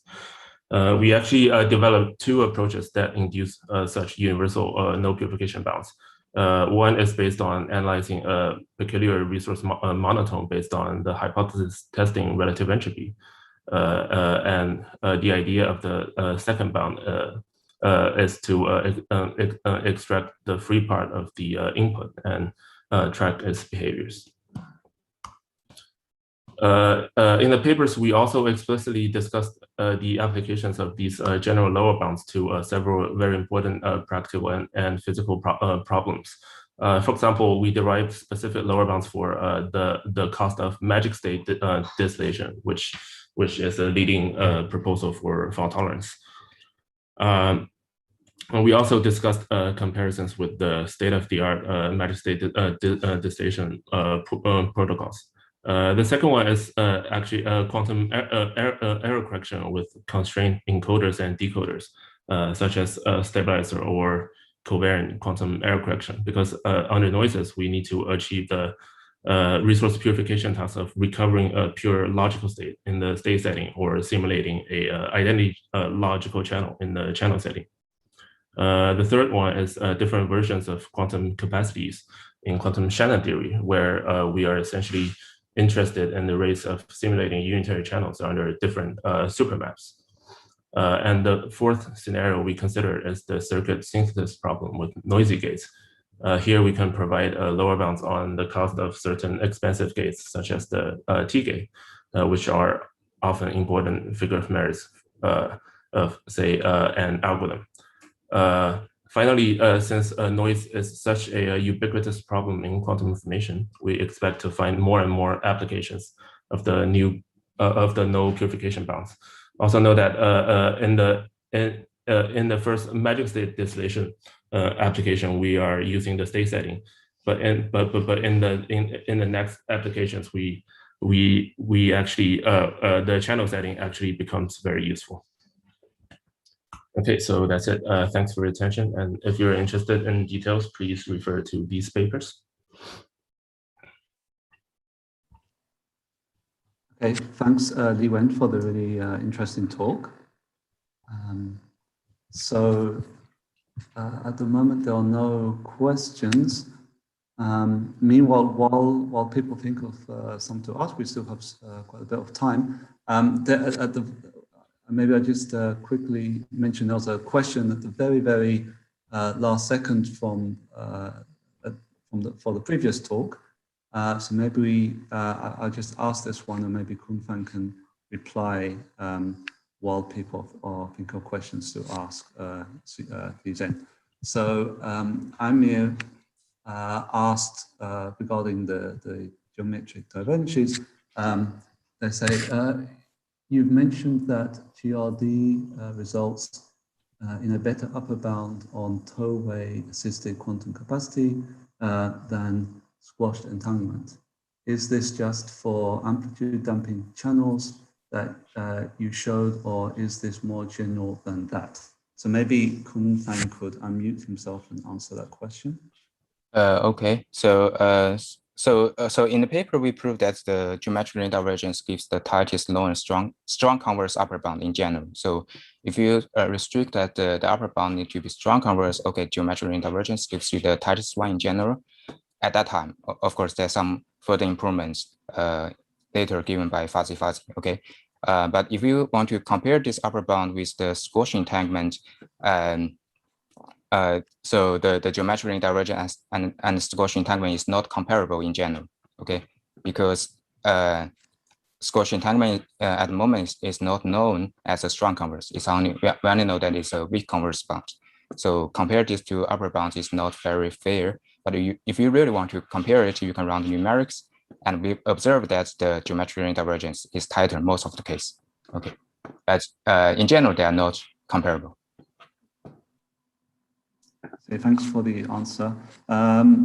Yeah, so meanwhile, are there any questions for Liu regarding his talk? Please ask in the question section.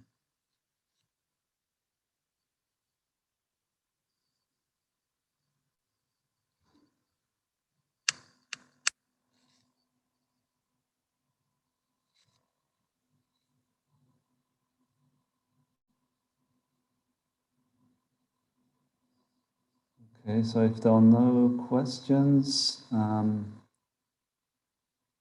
are only a few minutes left of the session. So let me thank Ziwen Liu again for this really interesting talk, and maybe they can unshare their slides, and the last speaker of the session can maybe prepare their slides.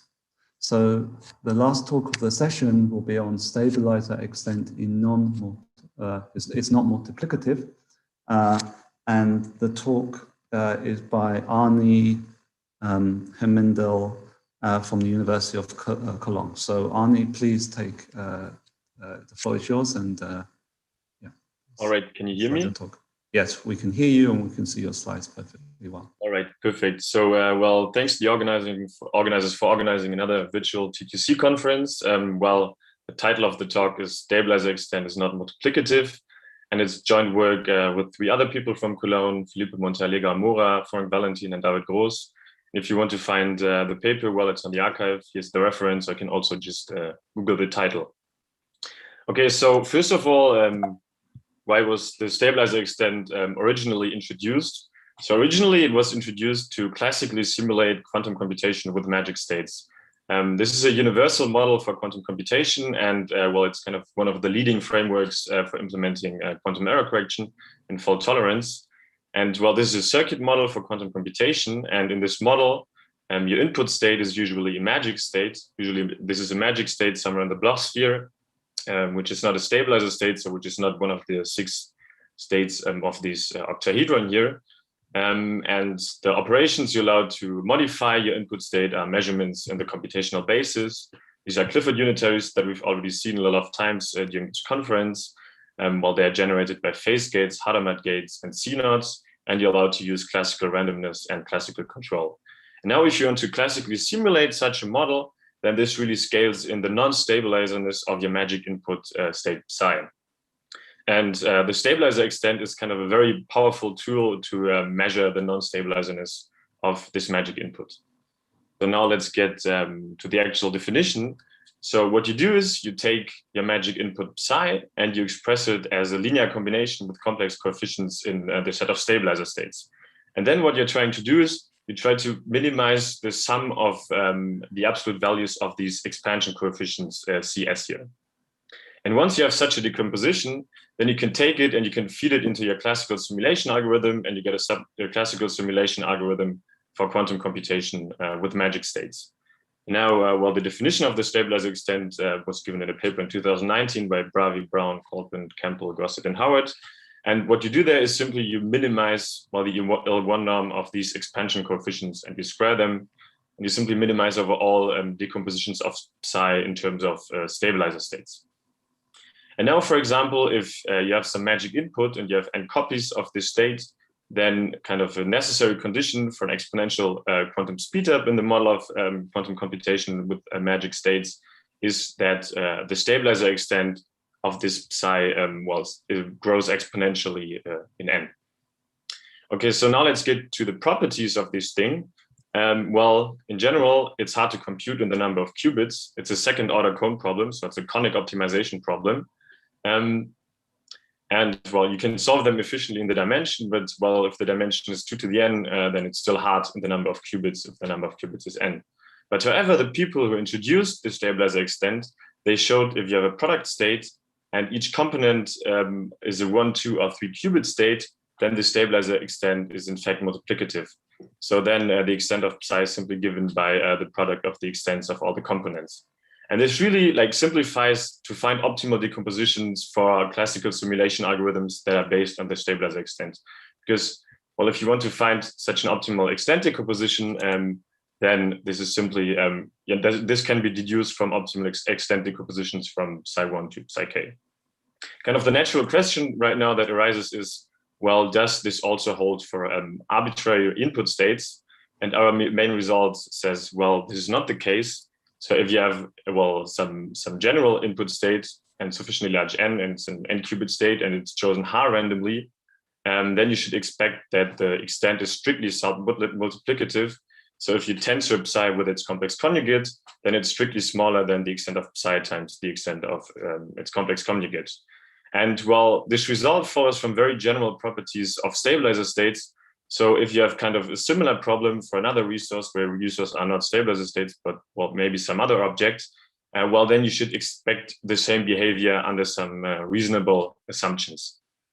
Kind of, well, an important consequence here is this makes the search for optimal stabilizer extent decompositions of general product states more complicated, because even if you know optimal extent decompositions of all the products here of psi1 to psi-k, then you might not know an optimal extent decomposition of psi that you can feed into your classical simulation algorithm for quantum computation with magic states. Okay, finally, let me comment a little bit on our proof techniques. So kind of at the core, we analyzed the underlying optimization problem, and we made heavy use of the dual formulation of the second order cone problem. And you can think of this dual formulation as kind of a complex version of linear programming. So you kind of maximize some linear function over a convex set. And now your inequalities are not given by hyperplanes, but by something that's very close to hyperplanes, by these absolute value inequalities. Now, if you want to find the certificate that the extent of psi tensor its complex conjugate is strictly smaller than the extent of psi times the extent of its complex conjugate, well, then what you use is kind of use inequalities that arise from entangled stabilizer states. So here we really made use of the underlying optimization problem. We use tools like complementary slackness, kind of standard tools in optimization. So, well, with this, I'd like to conclude, and I'm happy to take questions if there are any questions. Thanks. Thanks for the great talk, Arnie. So yeah, if you have any questions, please post them in the chat. We still have plenty of time.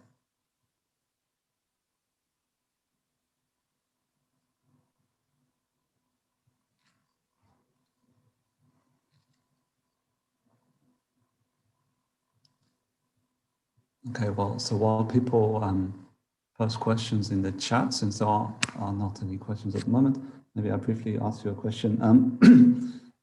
So you said during your talk that there's a connection between the stabilizer extent and classical simulatability, right? So the smaller the stable extent, the easier it is to simulate things classically. Maybe I missed it, but is there a quantitative relation between these, or is it more of a like observation or rule of thumb? Well, it's more qualitative, the observation. So the smaller the extent is, the faster you can classically simulate this model. So if you have this model of quantum computation with magic states, and then you compute the extent, you get some number, and then your classical simulation kind of is governed by this number. I see. Answer the question. Yeah, is there like a quantitative statement between that number and the runtime of the? I think it's quadratic. Well, I think there are like several proposals to design these optimization algorithms. Well, there are some intermediate steps. So you have this L1 decomposition, and then you deduce another decomposition, and then use this for your simulation. But I think right now there are like several proposals how to use the extent to derive classical simulation algorithms. I see. Okay, that sounds very interesting. Okay, so if you have any questions, please do post them in the chat. So at the moment I don't see any, but we still have some time left. So maybe someone will pluck up the courage to ask something.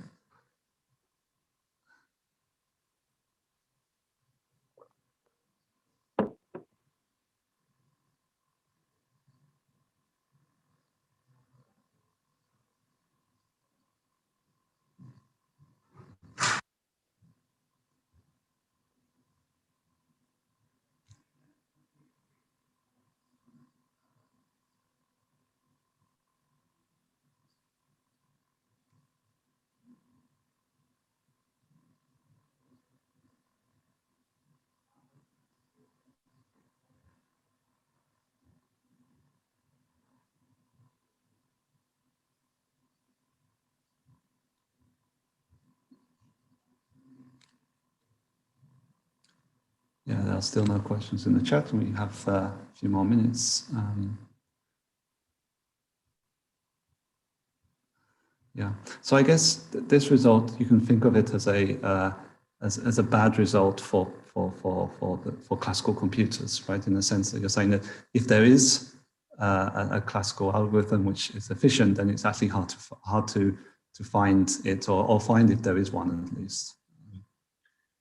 So are there other kind of, but this I guess is just one approach, right, to finding classical algorithms, or are there converse theorems to say, if the extent is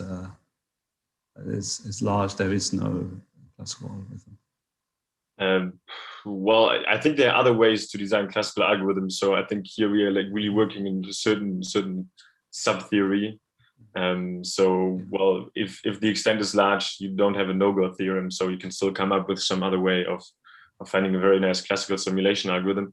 But this is in some sense a negative result that kind of, if your classical simulation algorithm is based on this quantity, then it's hard to find. Yeah. Okay, that makes a lot of sense. It's very interesting. I had no idea about this approach to classical algorithms. Yeah. I mean, if there are any other questions, you can also ask them, under the YouTube video or something like this. Very nice. I see. Yeah. No, at the moment there are no questions in the chat, so it's just empty. But anyway, it is time now, so it's time for the break. So yeah, I think we will. So I'll thank all the speakers again for this. For their talks in this session. I've really enjoyed it, and I hope you have as well. It's been great to host this session and hear all the talks. So with that, I think I'll hand it up to the organizers, and and the break is now ongoing. Thank you very much.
Hi, everybody. Let's get started. So welcome to the first afternoon session today. We have 5 very interesting talks. The first will be by Alexander Cleach. You can go ahead and share screen.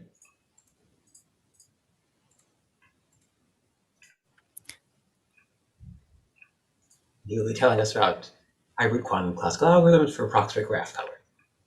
Whenever you're ready. Yeah, thank you, Zachary. Thanks to the organizers for having me. And hello, everyone. My name is Alexander Cleach from the Technical University Munich. And I'm here today to talk about my joint work with Sergei Bravi, Robert König, and Eugene Tang. And in this work, we investigate the performance of the well-known quantum approximate optimization algorithm called QAOA for short, which was introduced by Farhi, Goldstone, and Gutman in 2014. And we apply it to the NP-complete combinatorial optimization problem called max K-cut, which is closely related to the problem of approximate graph coloring. And in the max K-cut problem, the goal is to partition the vertices of a given graph into K sets, such that for as many edges as possible, the 2 vertices which make up that edge lie in different partitions. And an example for K equals 3 can be seen here. With this partitioning, so for every vertex we have either 0, 1, or 2, and with this partitioning we see that 8 of the 9 edges are satisfied, and in this case this is also the maximum possible. And the quantum algorithm QAOA-P is an approximation algorithm which is parameterized by a parameter P, a natural number, which is called the level. And its goal is to efficiently output a solution which is not necessarily optimal, but good enough. And what it means to be good enough, it means it has a so-called high approximation ratio. And in general, the larger the parameter P, the better the performance. However, it also means that the circuit depth increases. So we would like to see good performance for small p. Let me now talk about our first result, which concerns worst case limitations of QAOA. And we mathematically show that for random deregular bipartite graphs of sufficiently large degree, the performance of QAOA-P for the max K-cut problem with P growing at most logarithmically with the size of the graph is equivalent to the trivial algorithm of simply randomly assigning to each vertex some set, which is not only way simpler than QAOA, but also not a particularly good algorithm at all. And note in particular that this condition here on P includes the case of P being chosen as a constant. And therefore, QAOA cannot achieve a quantum advantage for all problem instances of max K-cut. And the reasons for this are twofold. They lie in the fact that QAOA is a local and uniform algorithm. For our next results, we show that for the lowest possible level, which is p equals 1, the QAOA1 expectation values can be actually classically efficiently computed, meaning we don't need a quantum algorithm at all. The classical simulation algorithm that we exhibit here, it actually also works more generally for problem Hamiltonians with pairwise commuting 2 local interaction terms. The QAOA circuit is just a special case of this. And it exploits the commutativity of the interaction terms by reducing the evaluation of these expectation values to a successive application of superoperators. And lastly, we use this classical efficient simulation to perform some numerical experiments on some graphs. And in total, what we do is we compare 3 algorithms. The first one is, again, the usual QAOA with level 1. The second one is our own tweaked version of QAOA, the so-called recursive QAOA, or RQAOA for short, also with level 1. And I will explain what RQAOA does in a second. And a classical algorithm introduced by Newman in 2018. This algorithm has the distinction that it achieves the provably best approximation ratio for the problem of max 3-cut. And the approximation ratio, the expected approximation ratio of this randomized algorithm is alpha roughly 0.83. And these algorithms are applied to random deregular 3-colorable graphs with up to 300 vertices, and for varying values of n, the number of vertices, and the degree. And let me very briefly explain the idea of RQAA. So RQAA is also parameterized by this level P here. And it works by using QAOP as a mere subroutine to determine the pair of vertices in the graph with the largest correlation or anti-correlation before removing one of these vertices, and therefore obtaining a graph which has one less vertex. And then we repeat this process until the resulting graph is small enough such that brute force becomes feasible. And then we solve this very small problem instance brute force, and then we recursively reconstruct a proposed solution to the original problem of interest. And to summarize our observations, so first of all, we saw that RQAA1 significantly outperforms QAA1 on all of these instances. The second, so the second thing is that for some parameter combinations of N and D, RQAA1 even outperforms the best guess of Newman's algorithm. As I've said, Newman's algorithm is a randomized algorithm. So what we did is we took a constant number, we applied it a constant number of times, and we took the best one. And for some parameter combinations, RQAA1 even outperforms this best guess. However, there are other parameter regimes for which the best guess of Newman's algorithm is better than RQAA1. And we do not yet exactly understand which conditions the parameters have to satisfy in order for RQAA to outperform this algorithm. However, these results give us hope that for larger values of P, a quantum advantage might be possible. Okay, this brings me to the end of this short summary. Thank you for your attention. And if there are any questions, I'm happy to answer them.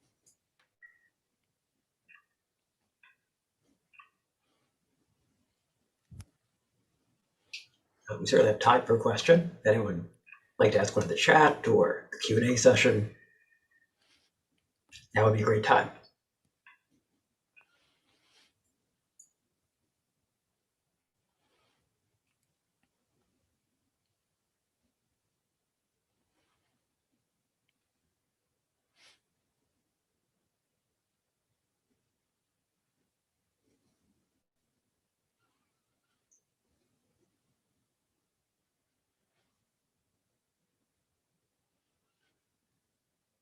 Well, perhaps there are no questions at the moment, but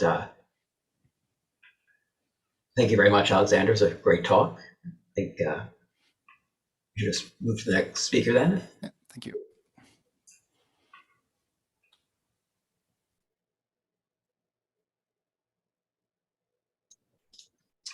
Yeah, can you see me? Yes, we can see you and hear you. Okay. Like, I can't see your video at the moment, but I can see your slides. Can you? Yeah, okay, you can see my slides. Then everything's okay. And I can see your video now. Great. Yeah, so up next, we have Harold Newborn. He's going to tell us about quantum algorithms for matrix scaling and matrix balancing. Whenever you're ready. Yeah, thanks for the introduction, Zachary. So today I will tell you a bit about quantum algorithms for matrix scaling and matrix balancing. And this is based on a joint work with Joran van Apeldoorn, Sander Gribling, Yinan Lee, Michael Walter, and Ronald de Wolf. And I'd like to thank the organizers very much for giving us the opportunity to present here. So let me first tell you what matrix scaling is about. So of course, matrix scaling implies there's a matrix involved, which we will call A. It's an n by n matrix, and it has non-negative entries. And the things I want to look at are its row and column sums. So I write Ri of A for the ith row sum, so the sum of the entries in the ith row, and Cj of A for the jth column sum of our matrix. Then what is the matrix scaling problem? So in the matrix scaling problem, you're given two vectors, R and C, both non-negative entries, and some precision epsilon. Then I want you to find positive numbers x1 up to xn and y1 up to yn, such that if I rescale my matrix A by multiplying the ith row by xi and the jth column by yj, then I get an epsilon RC scaled matrix, which means that my row sum vector is approximately R and my column sum vector is approximately C. Now, of course, this means I want to get my row sums close to R and my column sums close to C, and I'm allowed to rescale my rows and my columns. So what I could do as an algorithm is first rescale my rows to the desired row sums, and then rescale my columns to the desired column sums. But then I will have messed up the row sums again. So I will now go back to fixing the row sums, etc. And if you keep alternating these two, then you get what is known as Synchron's algorithm, a very popular algorithm for solving this problem. So let me first give a small example of how this works. So what you look at is, say you have targets R, both entries 1 and C, you want to scale all to 1. Then if you have your matrix, what you would do in every iteration is compute the first row sum, then divide the first row by this, similar for the second one. And for this particular example, you can write out that it will converge to a 1-1 scaled matrix on both sides. So now that we've seen what the problem is, let me tell you why this is actually interesting. So scaling is very useful. It's been used to give a strongly polynomial time algorithm for approximating the permanence of non-negative matrices. You can also use it to quickly approximate optimal transfer plans in machine learning. And it's been used to find maximum likelihood estimators for log linear models. Now balancing, which I won't talk about for the rest of this talk, but it's a very similar problem. It's about, you can use it to precondition linear systems for numerical stability, which is actually enabled by default in LabPAC and MATLAB for singular value decompositions. And you can use it to approximate min-mean cycles in weighted graphs. So now let me tell you what's known about scaling in the classical situation, so for classical algorithms. So if you assume your matrix A has m non-zero entries, it's subnormalized and subnormalization on R and C. And I assume that A is asymptotically RC scalable, which means that it's epsilon RC scalable for any epsilon larger than 0. Then what's known classically is the following. If you give me some precision epsilon, then you can find an epsilon scaling in roughly the following times. So this classical synchron algorithm that I told you about, it actually always converges whenever it can. And in total time n squared divided by epsilon, you can find the scaling if the matrix is entwise positive. And time m divided by epsilon squared, so a slightly higher epsilon dependence if your matrix is general. Now there also exist very fast classical second order algorithms, which in the entwise positive case even achieve linear dependence on the input size, but polylogarithmic dependence on 1/epsilon, and similar results for the general case. However, these rely on rather sophisticated graph sparsification techniques. So what we did is the following. We showed you that you can get a quantum speedup for the synchron algorithm. Namely, if you have oracle access to A, then a quantum variant can find an epsilon scaling in n to the 1.5 divided by epsilon to the third, if your matrix is entwise positive, or times square root mn divided by epsilon to the fourth otherwise. So you can see that we have a trade-off between n or m dependence and epsilon dependence for performance. And the thing to note here is if your epsilon is constant, then because the input size is n squared or m, this algorithm runs in sublinear time. So you cannot hope to do this with a classical algorithm. Now you might hope for an even better n or m dependence, but we also prove a matching quantum lower bound in the constant precision regime. Namely, there exists some universal precision, such that if you scale with this precision to uniform marginals, then you need at least square root mn constant carries to the entries of A. And this we do using an adversary bound. Okay, so now that I've told you about our results, let me tell you about what possible directions for future research are. So one might hope, of course, for any specialized quantum algorithms for any of these applications, possibly with different input models. Now, there's something I'm very interested in, which is getting a quantum speedup for generalizations of this matrix scaling problem, like operator and tensor scaling. And this operator scaling you can think of as a quantum version of matrix scaling. And lastly, one might hope for also getting sublinear n or m dependence, but with a polylogarithmic 1/epsilon dependence. Unfortunately, we can already show that this is not achievable in the sense that in the high precision regime, we can prove an omega m query lower bound. So this is part of upcoming work. And with that, I'd like to thank you very much for your attention, and I invite you all to view the full version of this talk.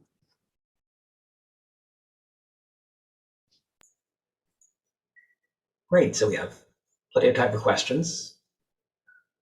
Again, either in the Q&A or through the chat.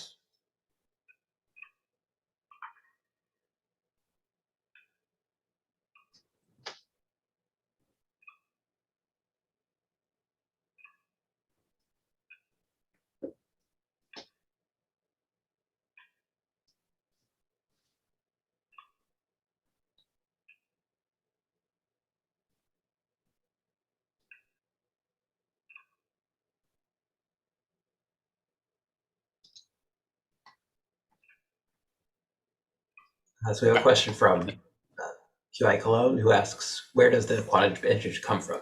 Grover type search? Yeah, that's a good question. So the quantum advantage comes from using amplitude estimation to compute these row and column sums. But one of the major issues in sort of getting this to actually work is that there is nothing really off the shelf that we can use in our situation. There are a couple of sort of technical difficulties, such that the matrix of this or the entries of this rescaled matrix can be too large to actually write down.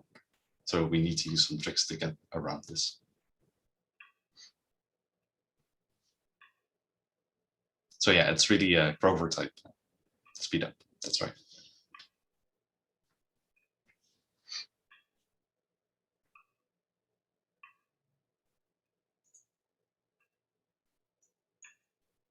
So we have another question. They ask, do the generalizations of our tensor scaling also have applications? That's a very good question. Okay, so I can say a little bit about operator scaling.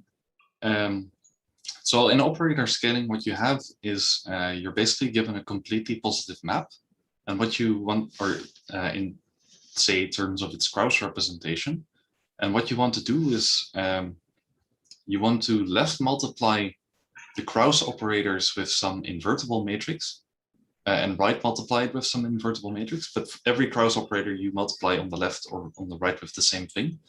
And now you want to find such invertible matrices such that you get a trace preserving and unital map. So you can think of this as a sort of scaling a super operator to sort of a unital quantum channel. Whether this is useful, I'm not entirely sure, but I think it's a nice, more sort of rephrasing of this operator scaling. On the tensor scaling side, there are also associated maximum likelihood problems, which are also studied. But this I'm not very familiar with.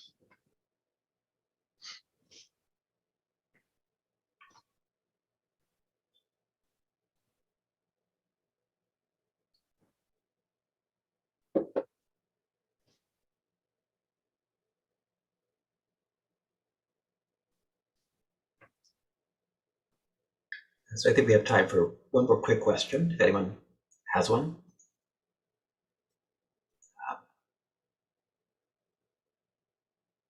If not, then thank you, Harold. Great talk.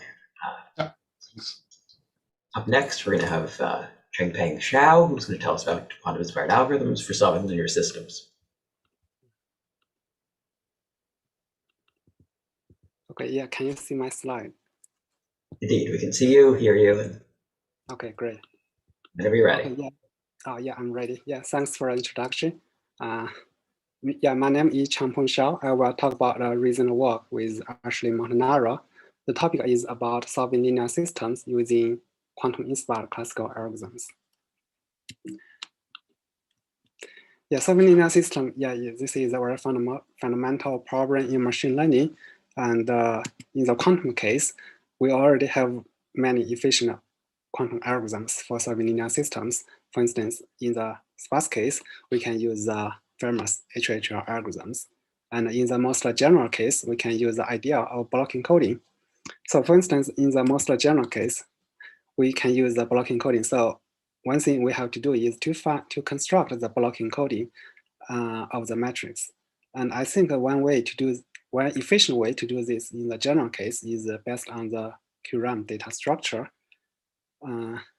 However, it turns out in 2018 by Evan Tang, if we assume access to the QRAM, there exists classical algorithms that can also solve, for instance, this kind of linear systems with per log dependence on the dimension. This means maybe for some linear systems, we don't have exponential speedup on the dimension. And actually, this is also true for many machine learning quantum algorithms. So one question we care about is how large is this kind of polynomial speedup? So in this talk, I will just focus on the solving of linear systems in the QRAM data structure. And this table summarizes our results. I will introduce this table in detail later. And before that, there are two things I want to emphasize. First, in the general case, in the dense case, we improved the previous result of Gillian, Shun, and Tang. And in the sparse case, we realized maybe about 10 years ago, there are some randomized classical algorithms that can solve linear systems very efficiently. Here are some notations. This is the Frobenius norm. This F is the Frobenius norm. It is similar to the two norm of vectors. And I use S to denote the sparsity, and SPD is the symmetrical positive definite. Okay, I will introduce this table in detail. First, in the sparse case, A is row sparse. Here, when I say A is row sparse, so maybe it is not column sparse. Okay, in the classical case, if we assume this QRAM model, then the complexity is linear at S, and the Frobenius norm squared and the times the spectral norm of A inverse squared. Okay, in the quantum case, if it is also column sparse, so this is just a sparse matrix, and we can use this sparse access input model. I think this is a model a little weak than the QRAM model. The complexity of the quantum algorithm is linear at S, and the linear at the max norm, and also the spectral norm or A inverse. This max norm is just the maximal element entry of the matrix. So in this case, as you can, since the Frobenius norm can be much larger than the max norm, so in this case, we may still have large quantum speedup. But if the matrix is column sparse and we use the QRAM model, then the quantum complexity is linear in the Frobenius norm and the spectral norm A inverse. So if we assume the sparsity is order 1, then in this case, we only have quadratic quantum speedup. One nice thing is both classical and quantum algorithms achieve per log dependence on epsilon. Okay, let's take a look at the output. The classical output is a sparse vector, and the quantum output is a quantum state of the solution. Sometimes we try to estimate, for instance, just as a norm of the solution, or maybe some other expectation value.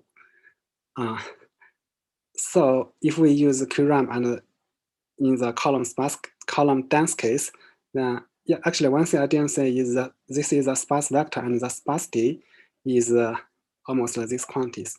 So the complexity of the classical algorithm doesn't change too much. But in the quantum case, sometimes we have to use the aptitude estimation method. So the complexity is linear at epsilon. And from this viewpoint, the dependence on epsilon, the classical algorithm is better. Okay, then the third case is A is sparse, and it is also symmetrical positive definite. Then the classical complexity is linear at the sparsity and the trace of A, and also the norm of A inverse. And the output is a sparse vector. And in the quantum case, the complexity is linear at S, and the max norm of A, and the spectral norm of A inverse. So if this trace A and this max norm are close to each other, maybe in this case we don't have a quantum speedup.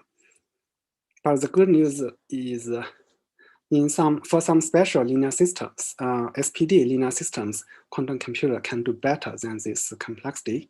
So in this case, in this special case, yeah, quantum computer do still have speed ups. So in the third case is the general case, A is dense, and in the QRAM model, and this is our results. Yeah, it improves the previous best result of giving Shun and Tang. Yeah, the dependence on the norm of A and the norm of A inverse and also epsilon.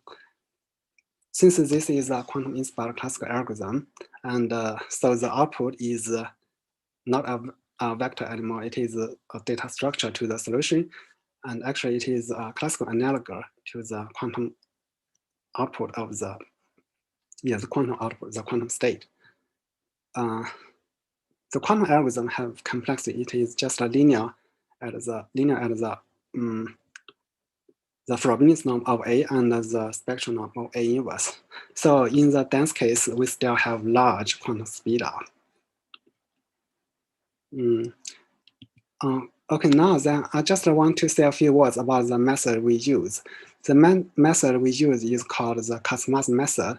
It was first discovered by this Polish mathematician Stephen Kazmaz in the 1937, and it was rediscovered by Gordon Bird and Hellman in the 1970s.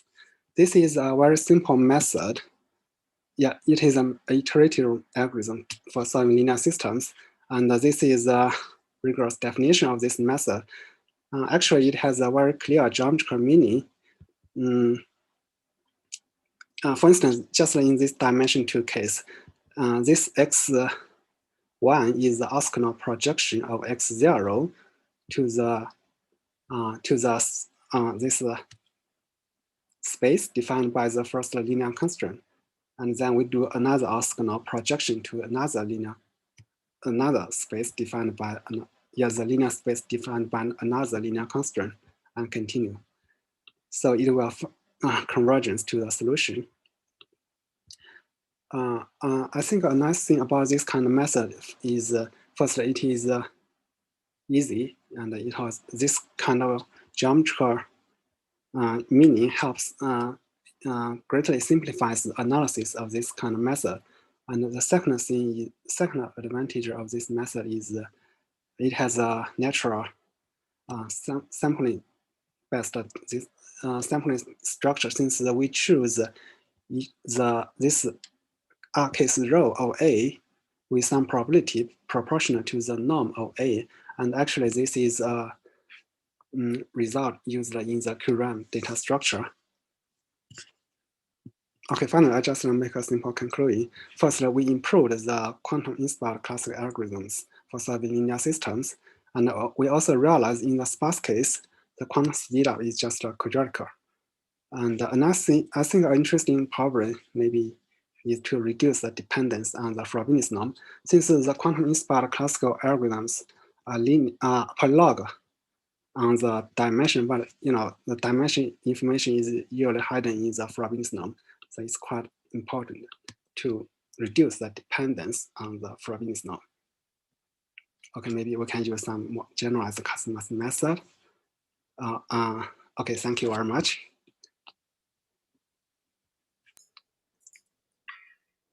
Great, so we have 1 minute for questions.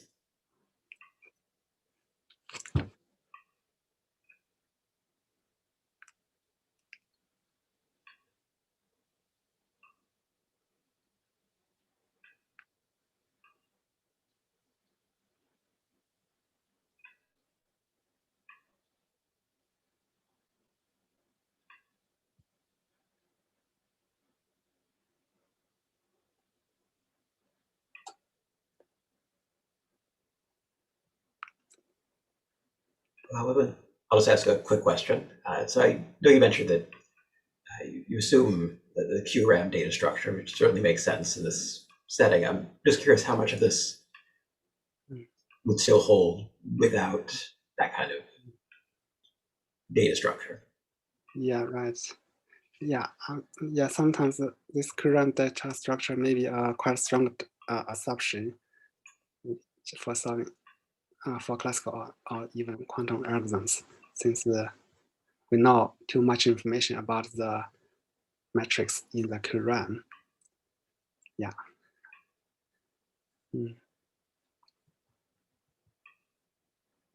Well, nevertheless, it's an interesting model.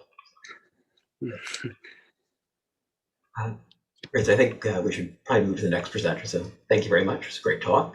Up next, we have Jordan van Appeldoorn, who's going to tell us about a multi-dimensional version of amplitude estimation. Yeah, thanks. Can you hear me? Yes, I can hear you, see you, and see your slides. Okay, great. Well, thanks for the opportunity to speak here. Let me start with that. I'm going to talk a bit about quantum probability oracles and multidimensional amplitude estimation. So you might know that at the moment in Europe, Euro 2020 is going on, which is of course very exciting for many people. Although the thing I care most about, in particular for this talk, is at the very start of each match they throw a coin, and you just have to believe that this is a fair coin. This is like every time I'm like, well, and can we actually test that? And I want to talk a bit about how you would determine whether this coin would be fair or not. So you might have some idea. Definitely for a classical algorithm, you can just throw the coin a lot of times. And from the Chernoff bound, we would know that with about 1/epsilon² classical samples, we can actually estimate the probability of heads and tails up to error epsilon. But this is TQC, so of course we want a quantum coin. And in this case, a quantum coin means that it's actually a quantum operation to throw the coin. So we assume that we have some unitary O of P, which maps the 0 state to some superposition. So that if we measure this superposition, we have a probability P of seeing 0 and a probability 1 minus P of seeing 1. And we're trying to estimate P. So it's a very well-known result by Bassar et al. That using quantum amplitude estimation, you can do better than the classical case. So with only 1/epsilon applications of this quantum coin and its inverse, you can estimate the probability up to error epsilon, where classically we needed 1/epsilon². So this is already well known. It's been known for 21 years. But very recently, I bought some new dice, and they look like this. They're like for Dungeons and Dragons. And they contain these little miniature rubber ducks, which makes them seem very unbalanced and very unfair. So what if I want to estimate the probabilities for all of the different numbers on these dice? So we're not now talking about one probability, but a whole n-dimensional probability distribution. So in general, we have some probability distribution P, which is now a vector in a simplex. So classically, we can just throw the dice a lot of times. And actually, you can show that to get an epsilon error per coordinate, it suffices to throw it 1/epsilon² times with only an extra log n factor, because you can reuse the samples from each throw for the different coordinates. And the goal of this work and of this talk is to actually find a quantum version of this as well. So we can just generalize the idea of a quantum coin to a sort of a general quantum probability oracle, which is again just a unitary that if we apply it and then we would measure after that, it would give us a sample from a probability distribution with correct probabilities. And note here that there's this extra 5Js. We don't require the oracle to just leave us with a clean superposition of only the indices over which the probability distribution is. It can leave some extra registers as well. And what we show in this paper is that you can, again, just like the normal amplitude amplification, do a multidimensional version of this. And you again get a quadratic advantage over classical. So if P is a probability distribution and we want epsilon infinity norm error, so epsilon error per coordinate, then, and we want this with error probability at most delta, then we only need log n over delta over epsilon applications of OP and its inverse.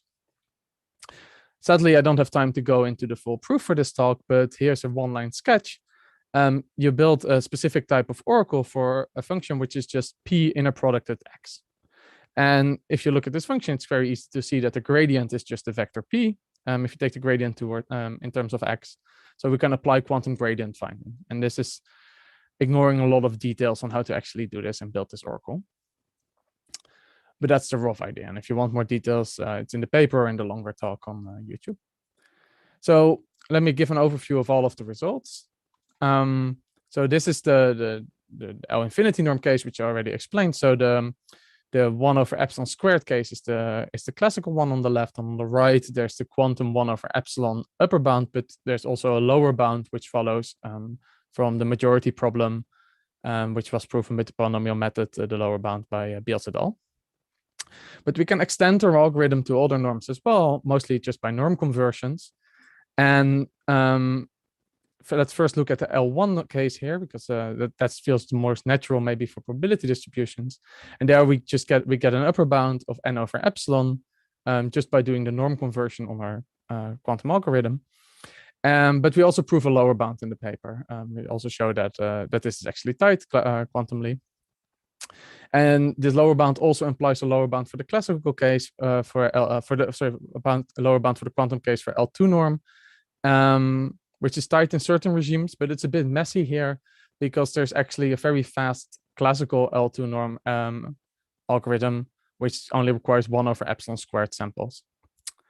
But in all regimes, basically, it's tight. Almost all regimes, it's tight, and there's this open question whether the L2 lower bound can be matched, actually. So this is the base algorithm, and just very quickly, the rest of the paper is mostly about proving some improvements about this algorithm, just to make it a bit more useful in practice.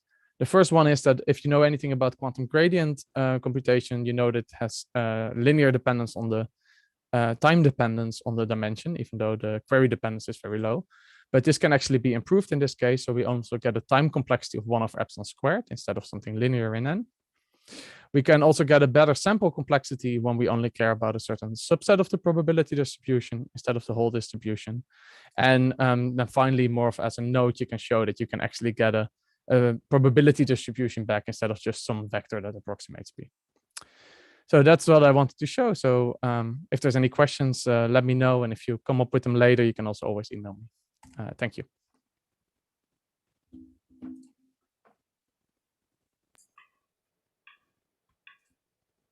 So we have a few minutes for questions, again, either in the Q&A or the chat.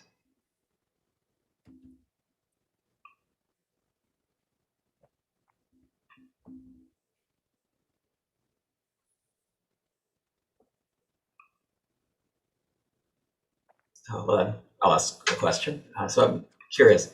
So can you also estimate expectation values, or is this simply just a way to produce these probability distributions that are good approximators? So that is a very good question, actually. So there is in the classical case, you can actually show that if you have a lot of expectation values of stochastic variables over a distribution, then you can estimate all of them also with a logarithmic dependence on the number of expectation values you want to estimate. And I was very interested in whether this is also true quantumly, and sadly, it's not in general. I've proved a lower bound on this problem in the paper. And the main problem is here that we still the expectation values can sort of overlap. So where here we either you have an event I or you have an event J, and they're separate if I and J are not the same. In the expectation value case, a single sample or single like part of the superposition can contribute to many expectation values. So you can prove a lower bound. You can do something in certain cases if the expectation values, when written like written as a matrix, you can find a nice decomposition. But sadly, I've found no way of proving any bounds on this decomposition. But it's an interesting open question whether you can get some speed up. There's at least not a general quadratic speed up. In certain cases, it is worse than the classical one.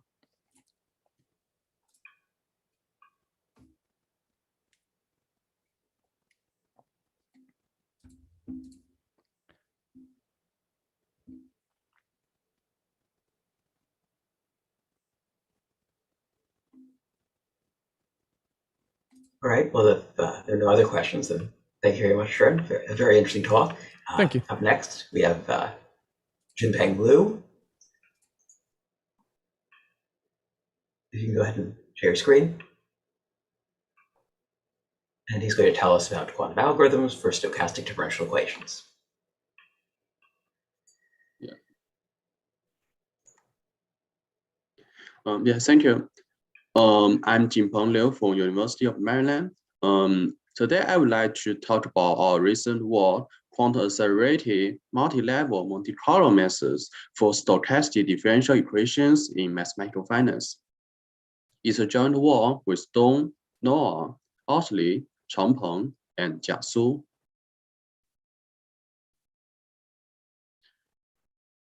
Basically speaking, we are interested in some certain stochastic differential equations in mathematical finance, particularly for option pricing and hedging problems. For example, the well-known Black-Scholes model, the corresponding SDE is the so-called geometric Brownian motion as this equation. So it has particular coefficients and we know its closed form. We also care about local volatility model. So its SDE can be understood as a modified version of the first SDE, but with general coefficients. We are also interested in grids. That means sensitivity of price of derivatives. In these problems, we need to simulate a coupled system of general SDEs. So the problem model is as follows. Given a certain SDE, we aim to compute the expected payoff, where the expectation of the payoff function depends on the final state of ST given the initial state at 0. So we are required to simulate the SDE from S0 to ST and then calculate the expectation by running the algorithm several times. So for the particular payoff functions, such as European option, where the P of ST depends on the final state ST. For the Asian options, the payoff depends on the integration of ST over the time. The last is the digital option, or the so-called cash or nothing option. It also depends on the final state, but here the H function represents Heaviside function. It's a discontinuous function. So in general, we care about the discontinuous or the payoff functions. So here are our main results. Basically speaking, for some simple case like the Black-Scholes models, the quantum accelerated Monte Carlo method has been widely applied in quantum computational finance in order to estimate the price of options with the quadratic speedup in the precision. This is because we are able to directly sample from the closed form solutions of the Black-Scholes model without additional cost. However, for some other more complicated financial models, such as the local volatility model or the grids, we require to simulate general SDs by numerical schemes. If we assume each sample takes the cost epsilon minus alpha with a positive number alpha, where such a cost comes from the cost of running a numerical scheme. Then we can find the computational cost of the quantum algorithms take the overall cost epsilon minus 1 minus alpha. So it's not ideal result.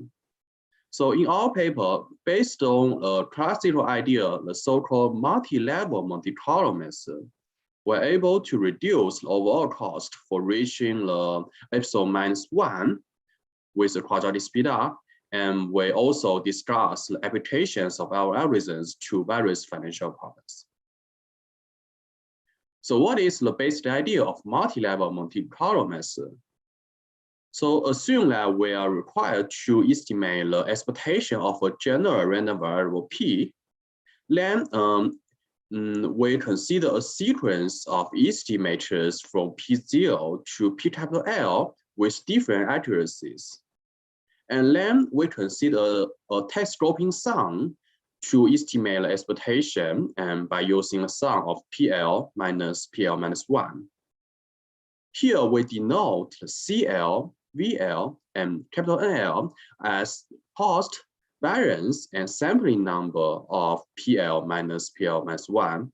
So here we can see if each estimator has different accuracy, we should perform different sampling numbers on that to achieve an overall optimal result. So we can compare the multi-level estimators with a single estimator PL. So we can see if we aim for a better cost, So the first condition will be the overall variance. The sum of all the variance should be close to the variance of a single estimate. The second conditions will be the overall cost. The sum of each sampling should be much smaller than the cost of the one single estimator.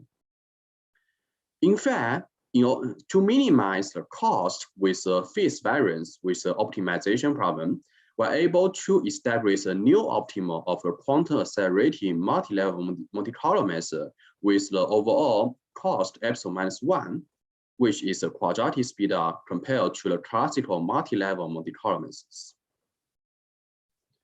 So here are a brief summary. Our contributions are, the first one is we established the first quantum accelerations for general stochastic differential equations without the corresponding solutions.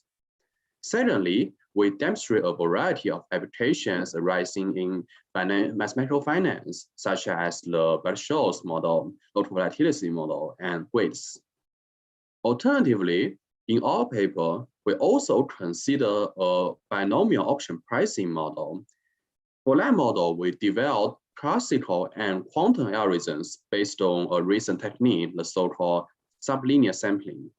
So for more details, it refers to our papers.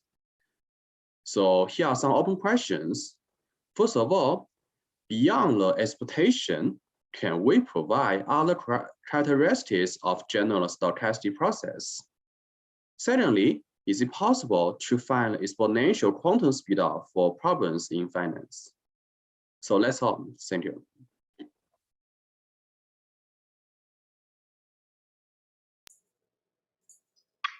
All right, I think we have a few minutes for questions.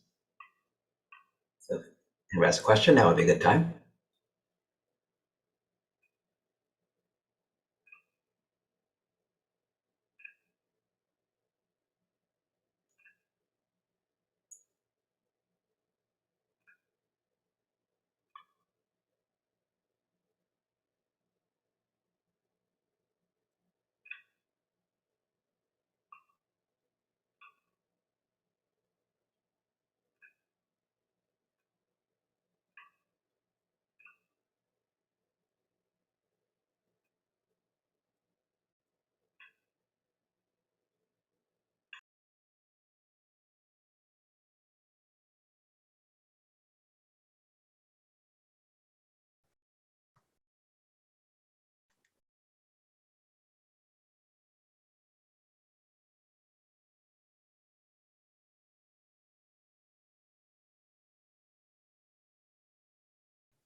Perhaps there are no questions. So thank you, Jinpeng. Very interesting talk.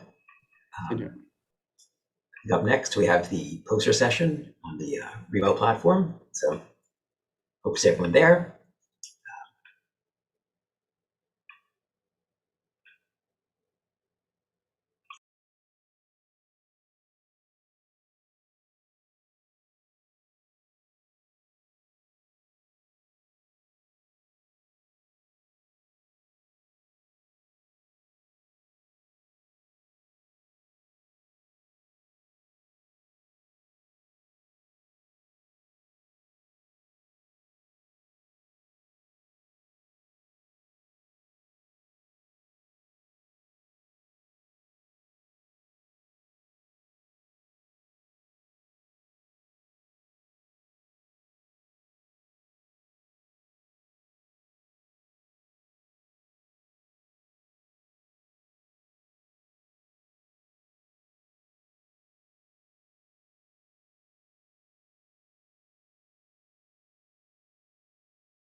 Hello, everyone. Welcome to the Wednesday evening session at TQC on error correction.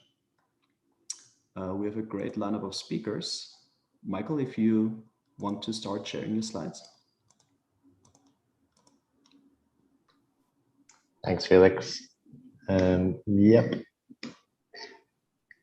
Is that working okay? Yeah, that. Do you want to go full screen? Or are you staying like this? Oh, this should be great. good. Yeah. Cool.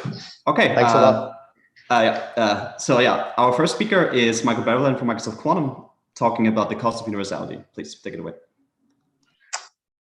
Thanks a lot. It's really nice to present this joint work with Alexander Kubica and Christos Fori at TQC this year. So this project at a high level in some way can be viewed as trying to guide the field as to whether we should seriously consider moving from two-dimensional hardware to three-dimensional hardware. So probably, as we all know, the standard and the most best well understood approach to build a fault-tolerant quantum computer is based on the surface code.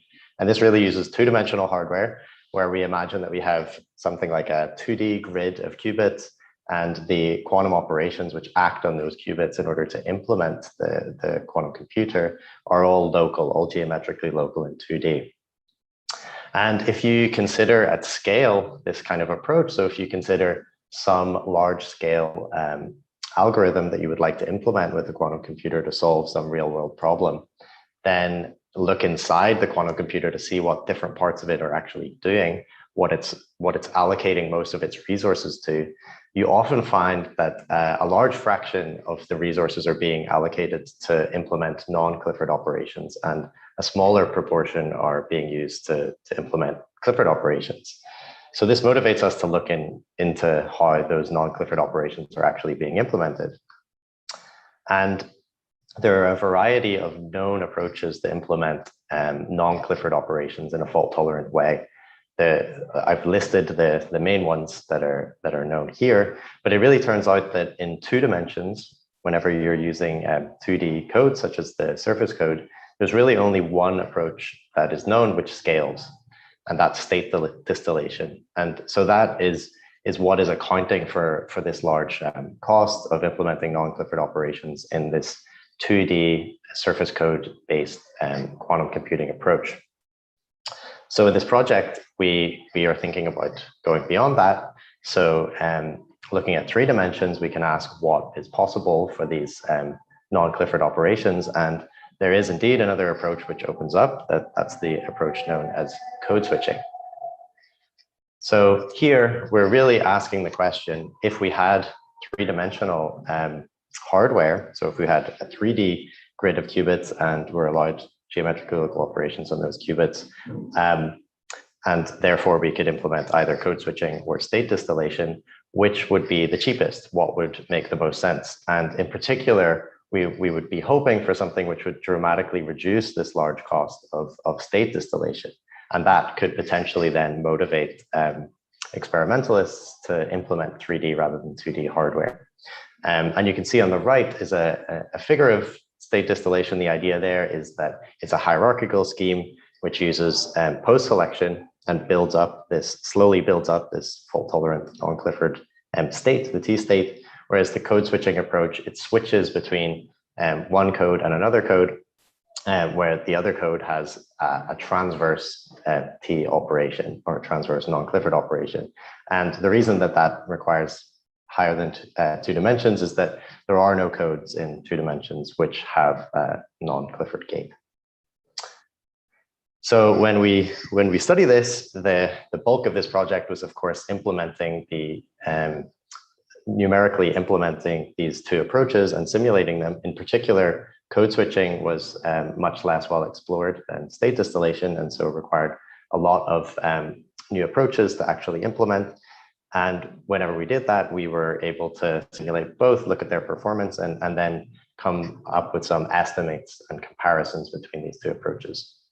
So to focus, I recommend focusing on the blue and the green curves in these plots here. P is the strength of the noise, the circuit level noise in the system. So this is 0.05%, which is quite low compared to what we would hope for in many hardware schemes. But nonetheless, we can ask the question of how many resources will be required to produce a t-state of the infidelity on the x-axis. And we see that across the board here, the blue curve for code switching is higher than the green curve for state distillation, unfortunately. So it doesn't offer us big gains in this regime, and this is the space-time cost at the bottom here. If you go higher to maybe more realistic error rates, this scenario gets worse, and that is in fact because the code switching threshold that we observed was lower than 0.1%. So in fact, you would need, there's no number of resources which would allow you to achieve code switching at that level of P. For lower P, things get a little bit better for code switching, and they become comparable. But across the board, it's not the case that there's a massive saving of resources from code switching. And at that, since we don't have very much time, I'd like to just hold my conclusion slide and switch to questions here if there are any. But the take-home message is that code switching is not substantially cheaper than state distillation. And also, when we looked at potential improvements to our code switching scheme, this still held true. And also, I would conjecture that the other approaches to code switching than the one that we considered here are likely to perform in some sense worse because they are constrained further. Are there any questions that I can switch to? Thanks, Michael, for the talk. There are no questions that I see so far. Okay. And you have like 3 minutes left. So if you have some more material prepared. Yeah, then what I would like to do is explain a little bit more about these plots. So I explained a few seconds ago, but about the blue and the green curve. So the blue curve was our implementation of code switching, and the green curve was our implementation of state distillation. But of course, as I mentioned, for code switching, we had to design a lot of the steps of code switching from scratch. The basic idea had been mapped out by Hector Bombin and others, but we needed to design specific decoders, and we needed to design circuits to extract various stabilizer and gauge measurements, et cetera, et cetera. So there were lots of choices that were made whenever we were actually implementing those simulations. And because of that, we wanted to address the question of what would happen if someone in future was able to design a better code switching scheme than we did. So if they took each of the steps, and let's say one of the steps of code switching was to perform some decoding algorithm on the three-dimensional topological color code, what if someone came up with a better decoder than the one that we used in our implementation? And then they would reduce the performance of code switching, and maybe this question of whether code switching was outperformed by state distillation could be reversed. And so the orange curve is the curve that one obtained whenever we replaced each of the steps in our code switching protocol by something that we viewed as optimal. So we replaced, for example, the efficient decoder that we came up with for the 3D color code by the optimal performance of a 3D color code decoder, which is known from other settings. I think I see a question from Michael there. So yeah, Mike, go ahead, please. Ask me a question. Hi, yeah, can you hear me? I can, yeah. Good to see you. Great, yeah, good to see you too. Thanks for the really nice talk. So I think the question I have is, what makes the biggest difference between the code switching and the code switching optimistic? Like, which one thing has the most effect? Yeah, it's a good question. There are two different things that contribute in different ways to this, that I would say in significant ways. One is to reduce the threshold value, and the other is to reduce the sub-threshold performance. To my memory, the thing that matters most is in fact the decoder of the 3D color code. So a more performant decoder potentially could get you closer to the orange. But they all contribute relatively significantly, or most of these different steps that we look at in code switching contribute relatively significantly. So you wouldn't get close to the orange curve with just an optimal decoder. Yeah, but it's probably the most significant single factor.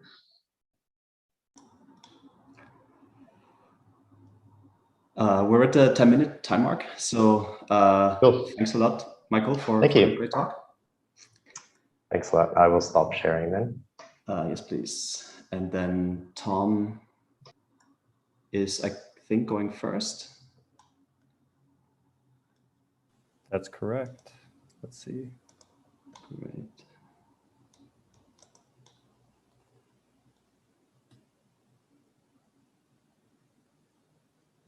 All right. All right. So the next talk is a merge talk. And the first speaker in this merge talk is Thomas Jochen O'Connor from IBM Research, telling us about the four-dimensional Tori code with non-Clifford transversal gates. Please take it away. Yeah, thanks. Thanks to the organizers for giving us the chance to speak at this session. I think it's a great session, and I think all of our works are somewhat related. So as Michael was just talking about, the kind of the overhead for doing universal quantum computation, this can be kind of thought of as an alternative, although I don't think it would be competitive in the plots that Michael was talking about. But what this talk is about is how to implement a non-Clifford transversal gate on a four-dimensional Tor code. And what I'm going to be using my time for, just very briefly, is to kind of summarize the history behind this result, kind of the works leading up to it, and what we did here. So I think Michael touched a bit on this in his talk, but kind of one of the central results in topological quantum error correction is this relationship between d-dimensional topological codes and the gates that you can implement in short depth circuits. And this is this no-go result by Bravi and Koenig that said that you can only implement gates that are at the dth level of the Clifford hierarchy when you have a d-dimensional topological code embedded in d dimensions. And Hector Baumann found a family of codes, the color codes that saturated this bound. And so d-dimensional color codes have a transversal gate, logical gate that's in the dth level of the Clifford hierarchy. And that's kind of this, you know, for example, in this three-dimensional color code, that's the T gate, and in the 4D color code, that'd be the square root of T, etc. And in a similar time frame, there was this nice result by Kubica, Yoshida, and Pastovsky that showed the relationship between these d-dimensional color codes and d-dimensional Tor codes, or multiple copies of the d-dimensional Tor codes, and showed how you can implement logical gates on these codes in a transversal way. But by transversal here, it really is a short depth circle that's transversal with respect to a multi-qubit partitioning here. So it kind of left open, this question is, can you implement these gates on a single qubit partitioning of in the Tor codes in d dimensions? And so by single qubit partitioning, I mean there is if you have multiple copies of the Tor code and you just coupled single qubits across the multiple copies. And in this work by Vasmer and Brown, they answered this question to the affirmative in 3 dimensions. And they showed that in the cubic honeycomb or the cubic lattice, you can get a logical CCZ gate that's transversal with respect to a single qubit partition. And here I've kind of included these Schlafly symbols because they're kind of useful in our result. So the cubic lattice can be thought of as a 4-3-4 lattice. And the reason their gate ends up being, you can get a transversal gate, a transversal CCZ there is actually, if you look at the dual lattice and place the qubits, your physical qubits on the faces, they're placed on these square faces, which are 2 colorable faces, or the vertices are 2 colorable. And we, in our work, we kind of seek to generalize this to 4 dimensions. And we came up with a set of criteria that we wanted our code to have. And this constrained the search space for lattices that would have the properties we're after to implement a logical gate. And so we wanted a 4-dimensional tessellation that's asymmetric. So that means that the logical X is a 3-dimensional object and the logical Z is a 1-dimensional string. And in our search space, we were looking for the underlying 3 cells to be octahedral 3-4, and that's because 3 cells can be 3-colored. And these colors are going to end up being the X stabilizers for various code copies. So the search in our lattice was for a tessellation that has Schlafly symbol 3, 4, and then some integer A and B here. And then we just kind of looked up the tables of tessellations, and mathematicians have classified all these. And there's one such tessellation, that's this 3433, which is the octuplex tessellation, whose underlying 4 cell is this 343 hyperdiamond, which is this 4-dimensional object here. Okay, and so and we showed that this lattice satisfies all the requirements for our transversal logical CCZ. And then the kind of general question is, okay, does this generalize to higher dimensions? And if you were going through our method, for example, in 5D, we would require a lattice whose Schlafly symbol is 3, 3, 4, and then some integers A and B. And it turns out there's only one such lattice that exists, and that's actually only exists in hyperbolic space and doesn't exist in Euclidean space. And if you go to like 6 and higher dimensions, no such lattices exist. So it begs the question of how would you find toric codes in these higher dimensional spaces that have these transversal gates? And the only answer that you can come up with is you would have to kind of loosen the constraints that we impose in our search space. And maybe I'll turn this over to Mike right now, but I'm hopeful that some of the techniques that they developed in the work that he's going to talk about might be useful in this regard. So yeah, thank you for your attention.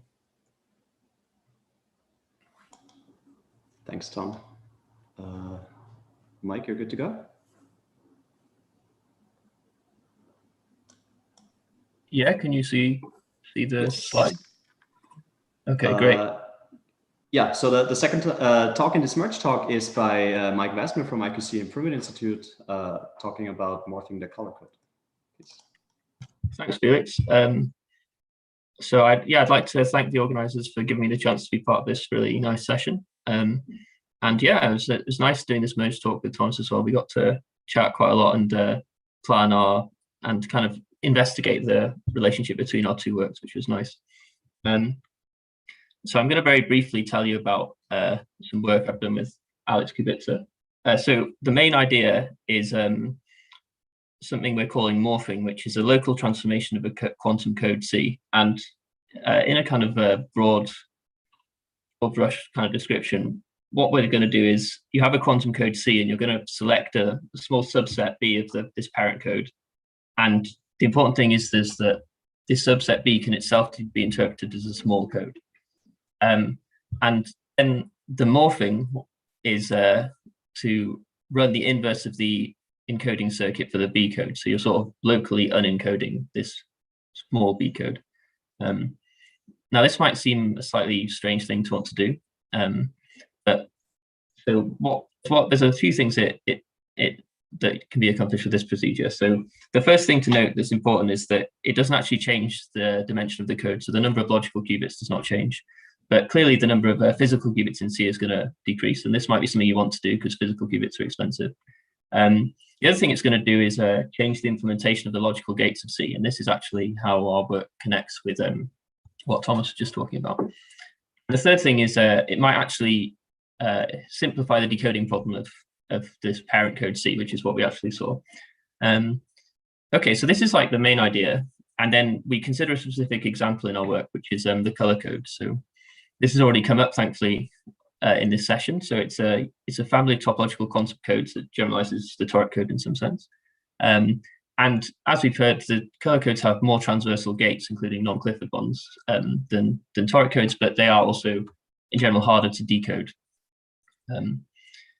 What we found is that if you apply this morphing transformation to the kind of cleverly chosen regions, let's say, you can transform the color code into copies of the toric code, which is gives an implementation of this Kubica-Yoshida-Pastovsky result Thomas was just talking about. So what interesting thing happens is, so in the bottom left there, I'm showing like a color code lattice, and then in the middle, I'm showing a color code, but we've applied this morphing transformation to a subset of the faces. And the interesting thing is you can create hybrid toric color codes, which kind of have regions of color code and regions of toric code in them. So we studied this family. And the nice, these hybrid codes, they inherit the transversal gates of the parent color code. So importantly, if this color code has a non-Clifford gate, they will also have it. And this actually gives us a nice way of rederiving the result that Thomas just talked about, because we can take a specific color code in 4 dimensions and apply this morphing, and then we'll obtain exactly the lattices that Thomas was describing with the hyperdiamonds. And yeah, so I think it also gives some more insight into this more general question of what can you do if you want to get toric codes with transversal non-Clifford gates, but transversal according to maybe a multi-qubit partition. We have a kind of recipe of how to obtain such things. And there's also the last thing I want to highlight. So we've found this quite interesting code, which is shown in the bottom right here. So this is a 10-qubit code with distance 2, and it's the smallest code that I know of that has a fault-tolerant logical T gate. And I've drawn the implementation of this. So you get T and T dagger gates on some of the qubits, and then you do a CCZ gate. And you can obtain this by getting a quantum Reed-Muller code and then applying this morphing transformation to one cell. So and also we looked at the decoding problem for the 2-dimensional examples of these code, and we found that existing approaches can be generalized. Yeah, so that's it. Here's my email and Twitter. If you want to ask me questions, feel free. And yeah, I think the nice thing about this morphing thing is we want to apply it to more other code families, in particular ones that generalize the color code, like pin codes and triorthogonal codes. Thanks for listening. Thanks a lot, Mike and Thomas, for this talk. There's plenty of time for questions. If there are any, I don't see any. I have one, a little more general one, I think. So what, in terms of implementation, what's the main idea for this local transformation business, like this kind of like smaller code B? Yeah, so if you wanted to do this, it's quite simple. When you find this small kind of code B, which is a subset of the parent code, and then for B you can just write down what the encoding circuit is, and it'll just be a Clifford circuit. So then you can just run the inverse of this.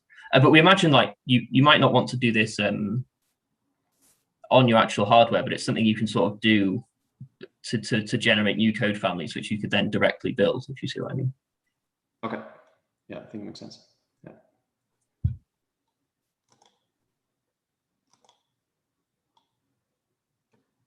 I also have a quick question for Tom. If you're still here, yeah, great. Yeah. So you mentioned these Schläfli symbols for lattices. Can you explain in like one sentence or two what they are and what they tell us about a lattice? Yeah,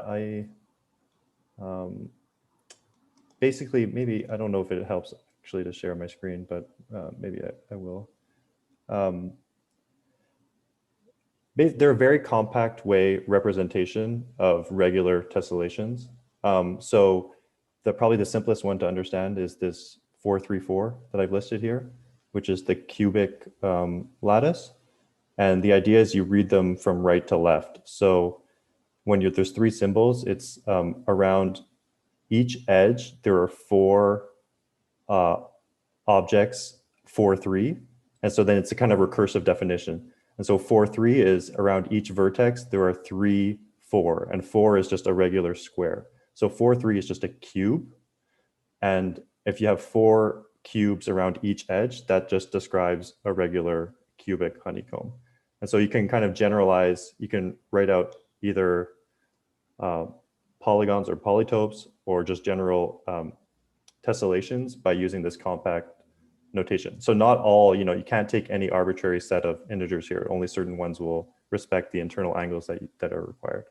And so that's why when you're looking at the search space, you're kind of constrained. So this is kind of a way to parameterize the fundamental cell of the lattice? Yeah, exactly. Yeah. Yeah. Cool. And so then, yeah, you can look up, of course, mathematicians have done this and they have all these tables. So it's very useful if you have like a constrained set of parameters that you're looking for, you can just look up the associated, do they exist or not? And then that's, so we use this as kind of a way to look for tessellations. Cool, thanks. Okay, if there are no further questions, let's thank Mike and Tom for a nice talk and hand over to Alex.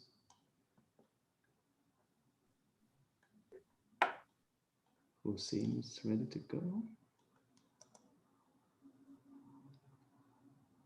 Hello, everyone.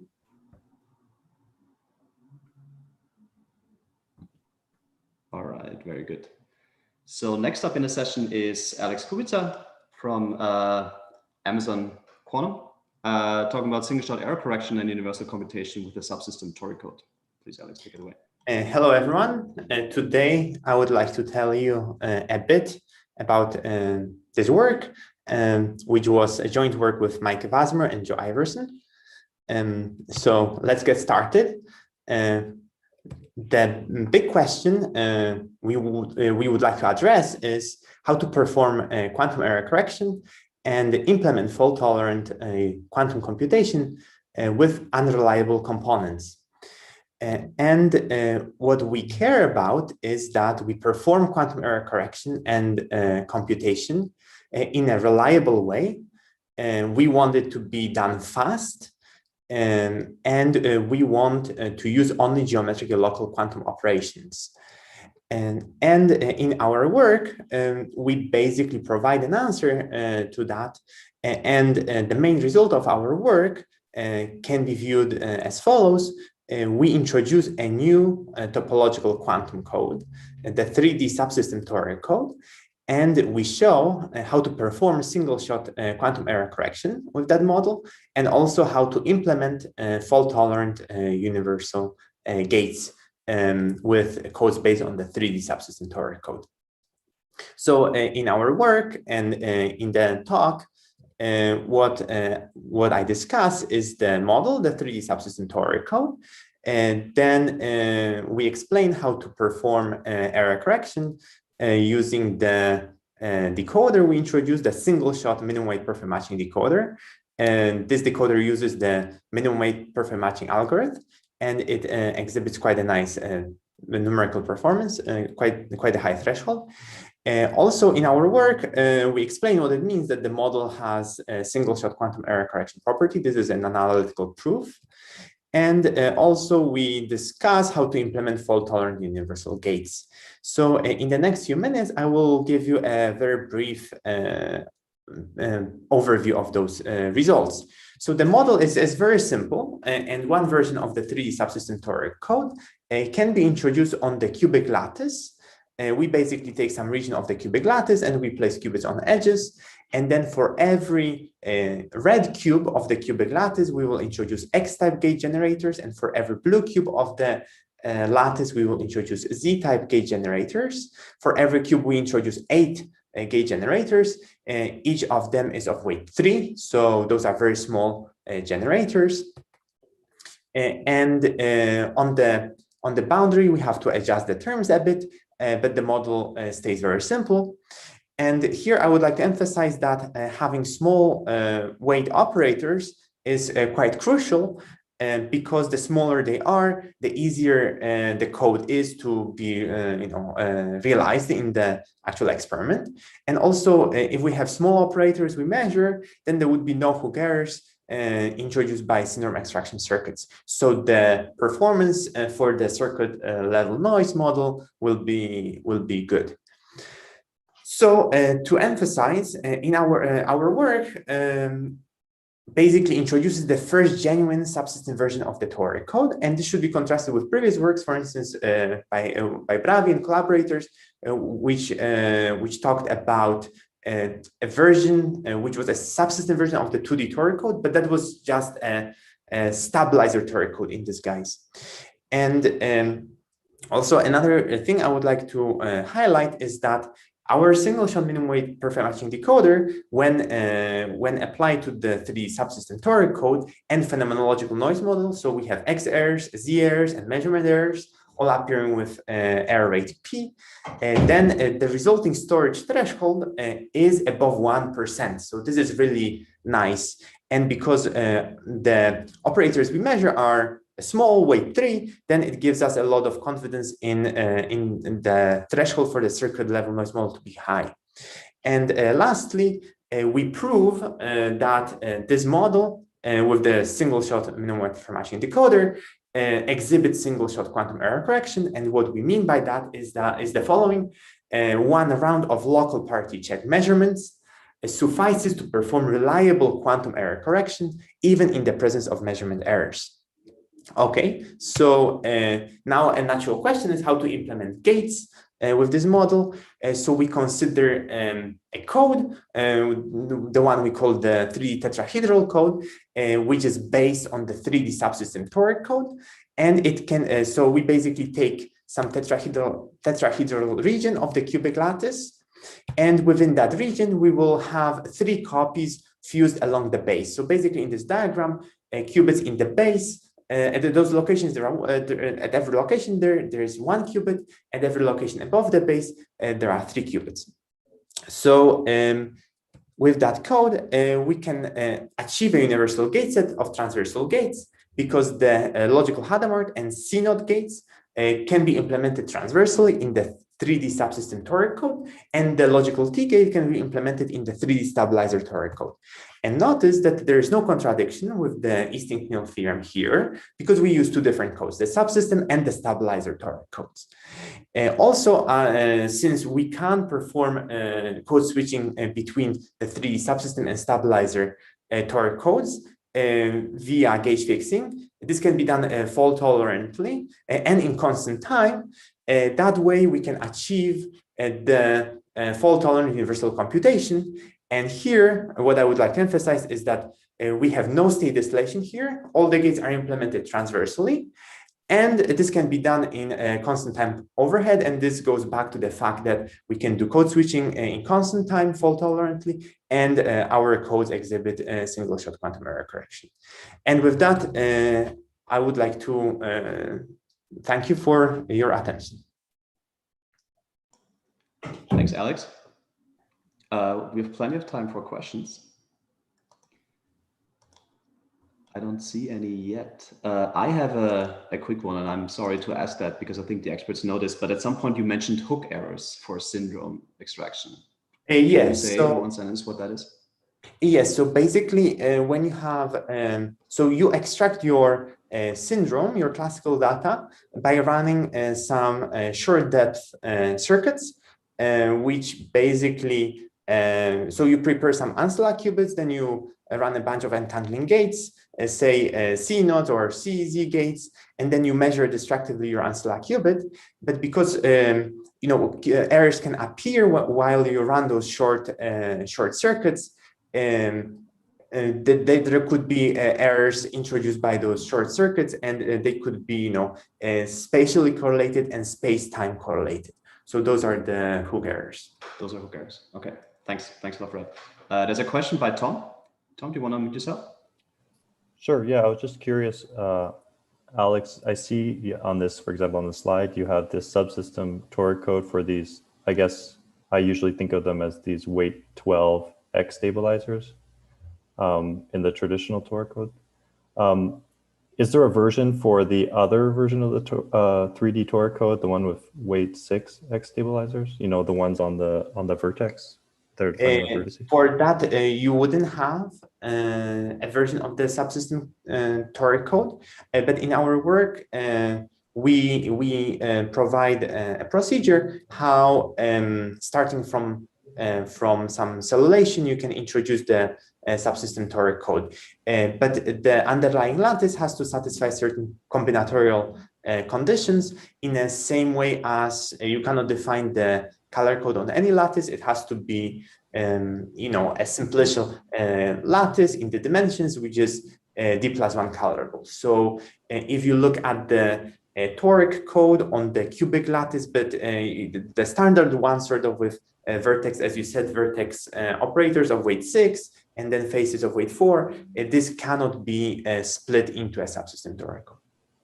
Unless you introduce some, but you can introduce extra qubits and then you could get this redundancy and you could get a subsystem. Sure, but okay, but as is, there's no. I'm not aware. I'm not aware how. Okay. Yeah, thanks. All right, let's maybe switch to the next speaker. Thanks a lot, Alex, for a nice talk. Thank you. And next one up is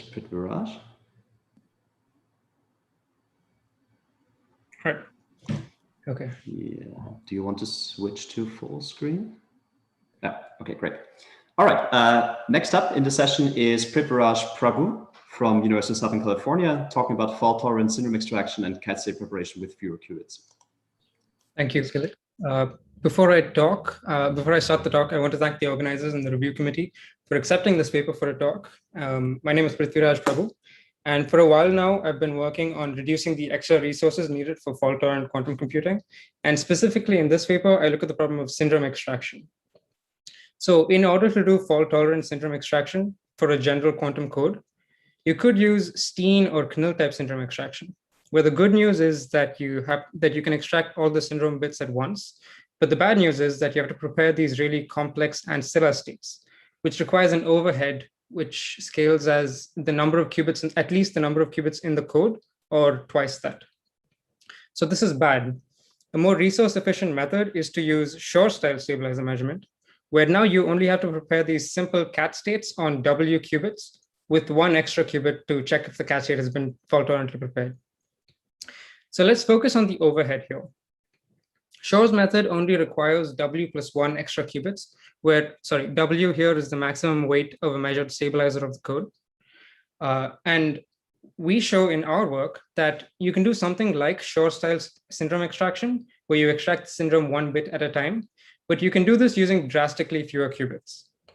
So the fundamental question we ask here is, how many extra qubits are actually needed for distance-3 fault-tolerant measurement of a weight W stabilizer? DiVincenzo and Aliferis were the first to optimize Shor's protocol to require only W extra qubits. And while these two papers focused on the actual stabilizer measurement protocol, a couple of papers from 2014 to 2017 realized as side results that if you employ a 2 times compression trick, you can reduce the overhead by a factor of 2. So here, we show that using a trick where you can traverse maximal length paths through a hypercube, you can in fact get logarithmic overhead. The overhead is only logarithmic in W and it's not linear like the previous protocols. So I want to point out here that the first 3 schemes use Shor-style fault tolerance, which leverages the power of transversal gates for fault tolerance. But in the flag scheme, these last 3 schemes leverage the power of flag qubits that can detect and correct high weight data errors. So I'll now show how a flag circuit works, how a flag fault tolerant circuit works, and then I'll show how to move from the compressed scheme to our results. How does a flag fault tolerant circuit work? So here's an example of a non-fault tolerant circuit. And if a fault occurs in this circuit, it can spread to a high weight data error. So the objective of fault tolerance is to ensure that the weight of the output error of your circuit is at most equal to the number of faults occurring during your circuit. So this is a circuit that uses flags for fault tolerance. Explaining this is going to be a little difficult considering the time constraint. So I'm going to use a more abstract picture. I'll just extend these lines and put on some overlays. And so now you have a non-fault tolerant stabilizer measurement circuit, which talks to a group of flag qubits. And upon measurement, you end up getting these unique flag patterns. And each flag pattern is associated with a correction onto the data. So a unique flag pattern has a unique correction onto the data. And by doing so, you can satisfy the rules of fault tolerance. So if you look at the fault from before, it now spreads to the data to a high weight data error. That's bad. But it also does spread into the flag qubits. And when you perform your measurements, you get this pattern of zeros and ones, which are just the measurement outcomes. Here, 0 is the hollow square and 1 is the filled square. And so each of these flag patterns then tell you what correction to do onto your data so that you can satisfy the rules for distance-3 fault tolerance. So how did we get logarithmic overhead? Well, okay, so in this picture, I have the abstractified version of the compressed DiVincenzo-Aliferis method, the one with overhead W by 2. And here they use 2a minus 1 flag patterns to perform corrections onto the data qubits. Now, these flag patterns are actually just binary strings. They're just strings of zeros and ones. So a binary string is in turn just a vertex of the hypercube. An a-bit binary string labels a vertex of the a-dimensional hypercube. So here I've arranged the vertices of the hypercube, of the a-dimensional hypercube in order of Hamming weight, with the lowest Hamming weight vertices at the bottom and the highest Hamming weight vertices at the top. This scheme uses 2a minus 1 of these vertices, where you use all of the weight 1 vertices and 1 each of the higher weight vertices. But this is actually where the inefficiency comes from. Notice that a lot of the hypercube is left unused by this protocol. They only use 2 lines worth of vertices. So what we do is we show that instead, if you traverse a path through the hypercube, you can visit almost all 2 to the a vertices, and these vertices correspond to flag patterns. So now you have nearly 2 to the a distinct flag patterns to apply corrections for. So you can apply lots more different corrections. And because you can do that, you can now measure a much higher weight stabilizer using just the same number of flag qubits. So this is how we went from the linear overhead of the previous protocol to the logarithmic overhead of ours. Okay, so to conclude, I just want to say that distance 3 fault tolerant stabilizer measurement requires 1 extra qubit for the syndrome qubit and at most log W extra qubits as flag qubits for fault tolerance. We show that these results can also be used for cascade preparation. So the correspondence here is that the ancilla circuit, these yellow and red wires, can just directly be taken and placed onto the cascade preparation circuit, but instead they have to be used as parity checks after you non-fault tolerantly prepare the cascade. And then based on these measurement outcomes, you can then perform corrections onto the cascade data qubits. The overhead of this method is 1 plus log W by 3 here. So now onto some future work and open questions. We show that for distance 3 fault tolerance, you only need logarithmic overhead. But is it possible to achieve logarithmic overhead for arbitrary distance fault tolerance? We don't know yet. Next, what about imposing locality constraints on the qubits? Say you have a 2D grid, like on IBM's quantum device or Google's quantum devices. How much does the circuit change then? And do we still retain the logarithmic overhead? Also, we show that you can prepare cat states deterministically. And by deterministically here, I mean that the cat state is prepared in one shot without having to restart the circuit at any point, like how it was done post-selectively in Shor's method for stabilizer measurement. So it might then be possible to use these flag techniques for the preparation of more complex CSS ancilla states. For example, the logical ket 0 of the 713 Steam code or the 2317 Gole code. And with that, I would like to wrap up and open the floor to questions. Thanks a lot for this very nice talk. There's a question by Mike. Sorry. Hi, thanks for the nice talk. I just had a question about, so it's really cool that you can achieve such a low overhead, but do you pay any price? Like, does the depth of the circuit increase or anything like that? So in the circuits that we show in the paper, so the depth here is directly equivalent to the number of CNOT gates. We don't use any parallelism, but we do show circuits for cascade preparation where you can parallelize the cascade preparation, and then you only need 1 round of parity checks afterwards. And so that's a really short depth circuit. But for stabilizer measurement, the only way to get more parallelism in is to use the transversal gate concepts from the Shor scheme and to kind of merge Shor scheme and the flag method together. Okay, but you don't have a depth blur compared to the other schemes or anything. It's kind of similar.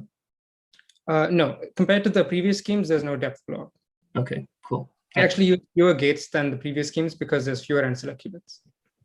Nice.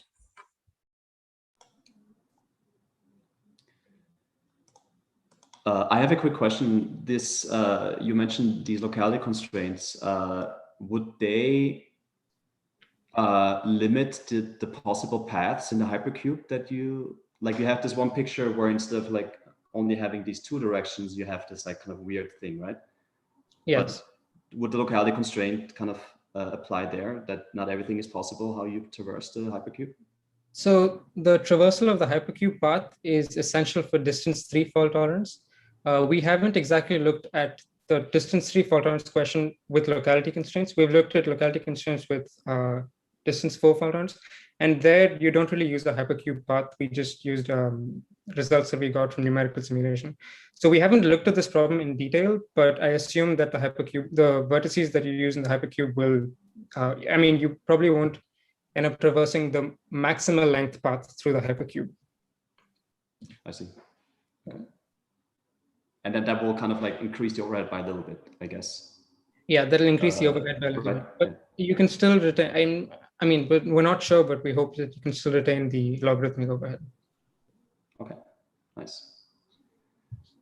Okay, I think we should switch to the last speaker. So thanks a lot, Privas, again, for a nice talk. And oh yeah, very good. Ryan is here. Ryan, if you want to start sharing your slides. Hi, everybody. I hope you can see the slides and hear my voice okay. Yes. Thanks so much to the organizers for rescheduling me. I'm sorry I missed my appointed time. I have no excuse other than blowing the time zones calculation. So hopefully the calculations in this paper I'm talking about are more accurate than that. This is about Pauli channel estimation via a classical technique in learning called population recovery, and it's joint work with Steve Flamia. Okay, so what is the task we're interested in? So it concerns Pauli channels, which maybe you might think of as a model for a simple model for noise in a quantum circuit. So here's a little picture of a Pauli channel with 5 input qubits. So you put in 5 qubits and 5 qubits come out. And the channel is defined by a probability distribution, like this column of numbers here, on 5 qubit Pauli operators. So, I mean, hopefully maybe your channel applies the all identities operator with the highest probability, like 0.6. But it might have different probabilities for applying different Pauli operators to the input state. Okay. So in general, we can imagine there are n input qubits, and the Pauli channel is defined by a probability distribution P over Pauli operator sigma, where each Pauli operator is defined by like a string of over 4 symbols I, X, Y, and Z of length n. And the goal is you've got this Pauli channel, and you're trying to interact with it in an attempt to learn this probability distribution P. Now, this probability distribution P is defined by 4 to the power of n numbers, which is a lot of numbers. So you might not want to like literally try to estimate all of these probabilities, since that's a lot. So we're going to take a very relaxed notion of what it means to learn this probability distribution. We're only going to try to learn each of these probabilities up to an additive epsilon. And in particular, this means that you don't have to really worry about sigmas whose probability is smaller than epsilon. You're okay with just estimating those to be 0. And therefore, actually, you know, you really only need to output at most order 1 over epsilon non-zero estimates. So your output size for your estimate of P only depends on epsilon. So it doesn't have to have any dependence on n at all in particular. On the other hand, as I mentioned, this is that's really good because you can be quite efficient, but it's like a weak notion of learning. For example, if all of the Paulis are applied with a probability that's different, that's smaller than epsilon, then your estimate can just output an estimate of 0 for all of the P sigmas, if that's the case. But hopefully, you know, there's only 1 or 2 or 3 small or large probability, sigmas in your model, and the all I string has like the rest or most of the rest of the probability, and you just want to estimate these sort of heavy hitters. So our desires in doing this is to really be simple to measure, to minimize the number of state preparations we do and channel uses we do and measurements we do, and to try to do everything in as simple as possible a fashion. So there's a standard solution to this problem, which is already pretty simple and pretty effective, and it uses the idea that's behind super dense coding. So let me just briefly review it. So let's imagine first that the n is 1. So you have a 1 qubit channel. So the technique here is as follows. You prepare an EPR pair at Bell State. So that's 2 qubits, and you keep one of them in your pocket, and you put the other one through the Pauli channel. And it's easy to check that, okay, you get these 4 different 2 qubit states, depending on whether the Pauli channel applies I, X, Y, or Z. And these 4 2 qubit states are mutually orthogonal. And therefore, there's a 2 qubit measurement that perfectly distinguishes between them.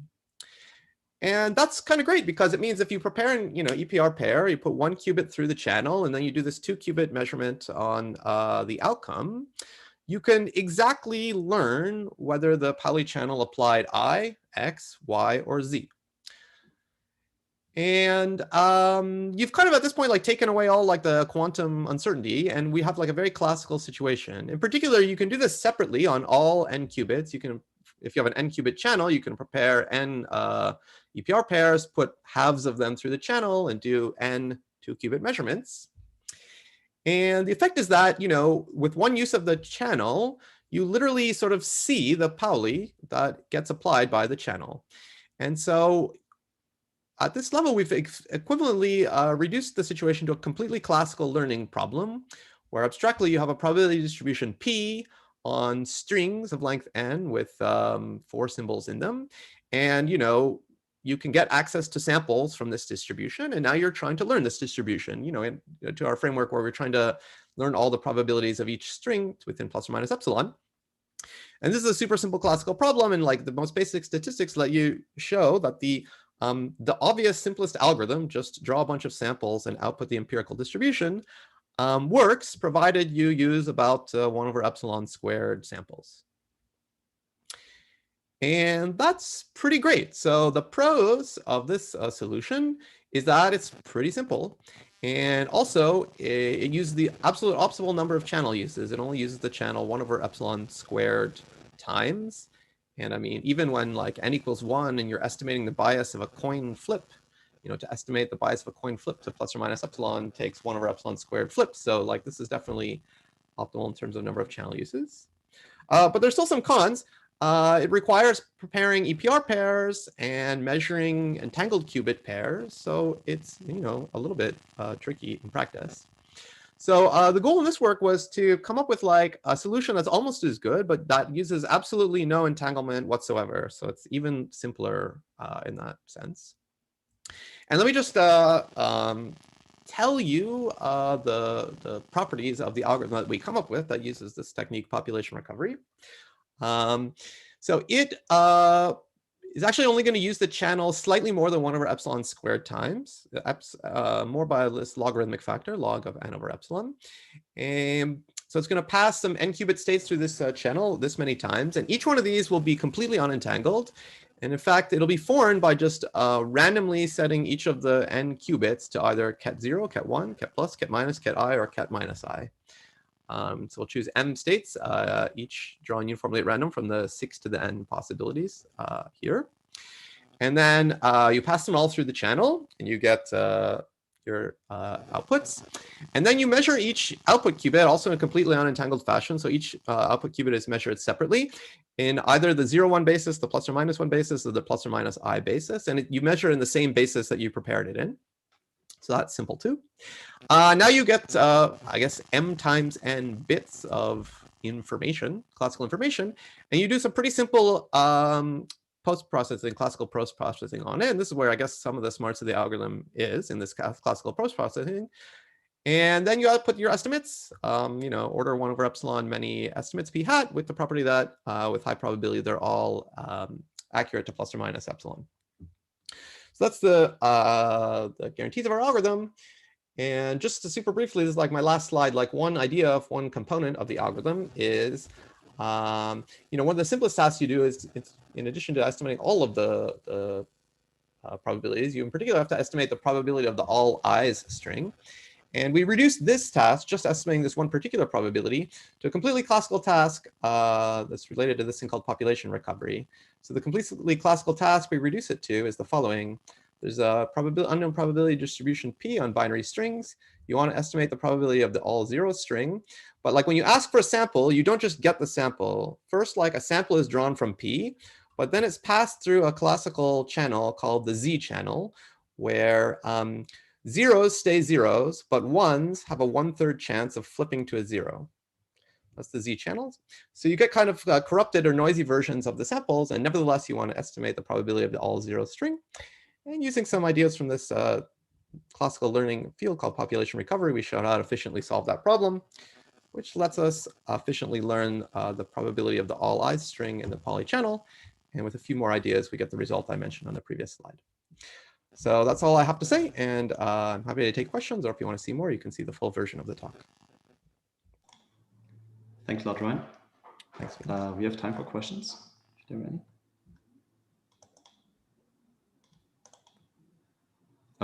Yeah, there's one by Mike. Hi, Ryan. Thanks for the nice talk. So I just had a quick question about spam errors. So does your protocol include them? And if you were to include them, what's kind of the additional kind of resources you expect you'd need? Great question. We thought about that. Our algorithm tolerates some very limited kind of spam error, but not, okay, we proved that, but for like the general models of spam errors that are considered in previous works, we couldn't quite prove spam tolerance yet, although I think it holds. I think we got something like with spam, this 1 over epsilon squared becomes a 1 over epsilon cubed. And we were like, we should really just get it down to properly 1 over epsilon squared. But we didn't do that yet. So the short answer is we think it can be made spam tolerant, but we didn't quite manage it yet.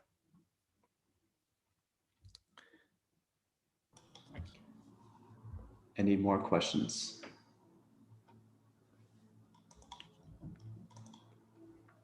If not, then let's thank Ryan again for a great talk. And let's thank all the speakers of the session again.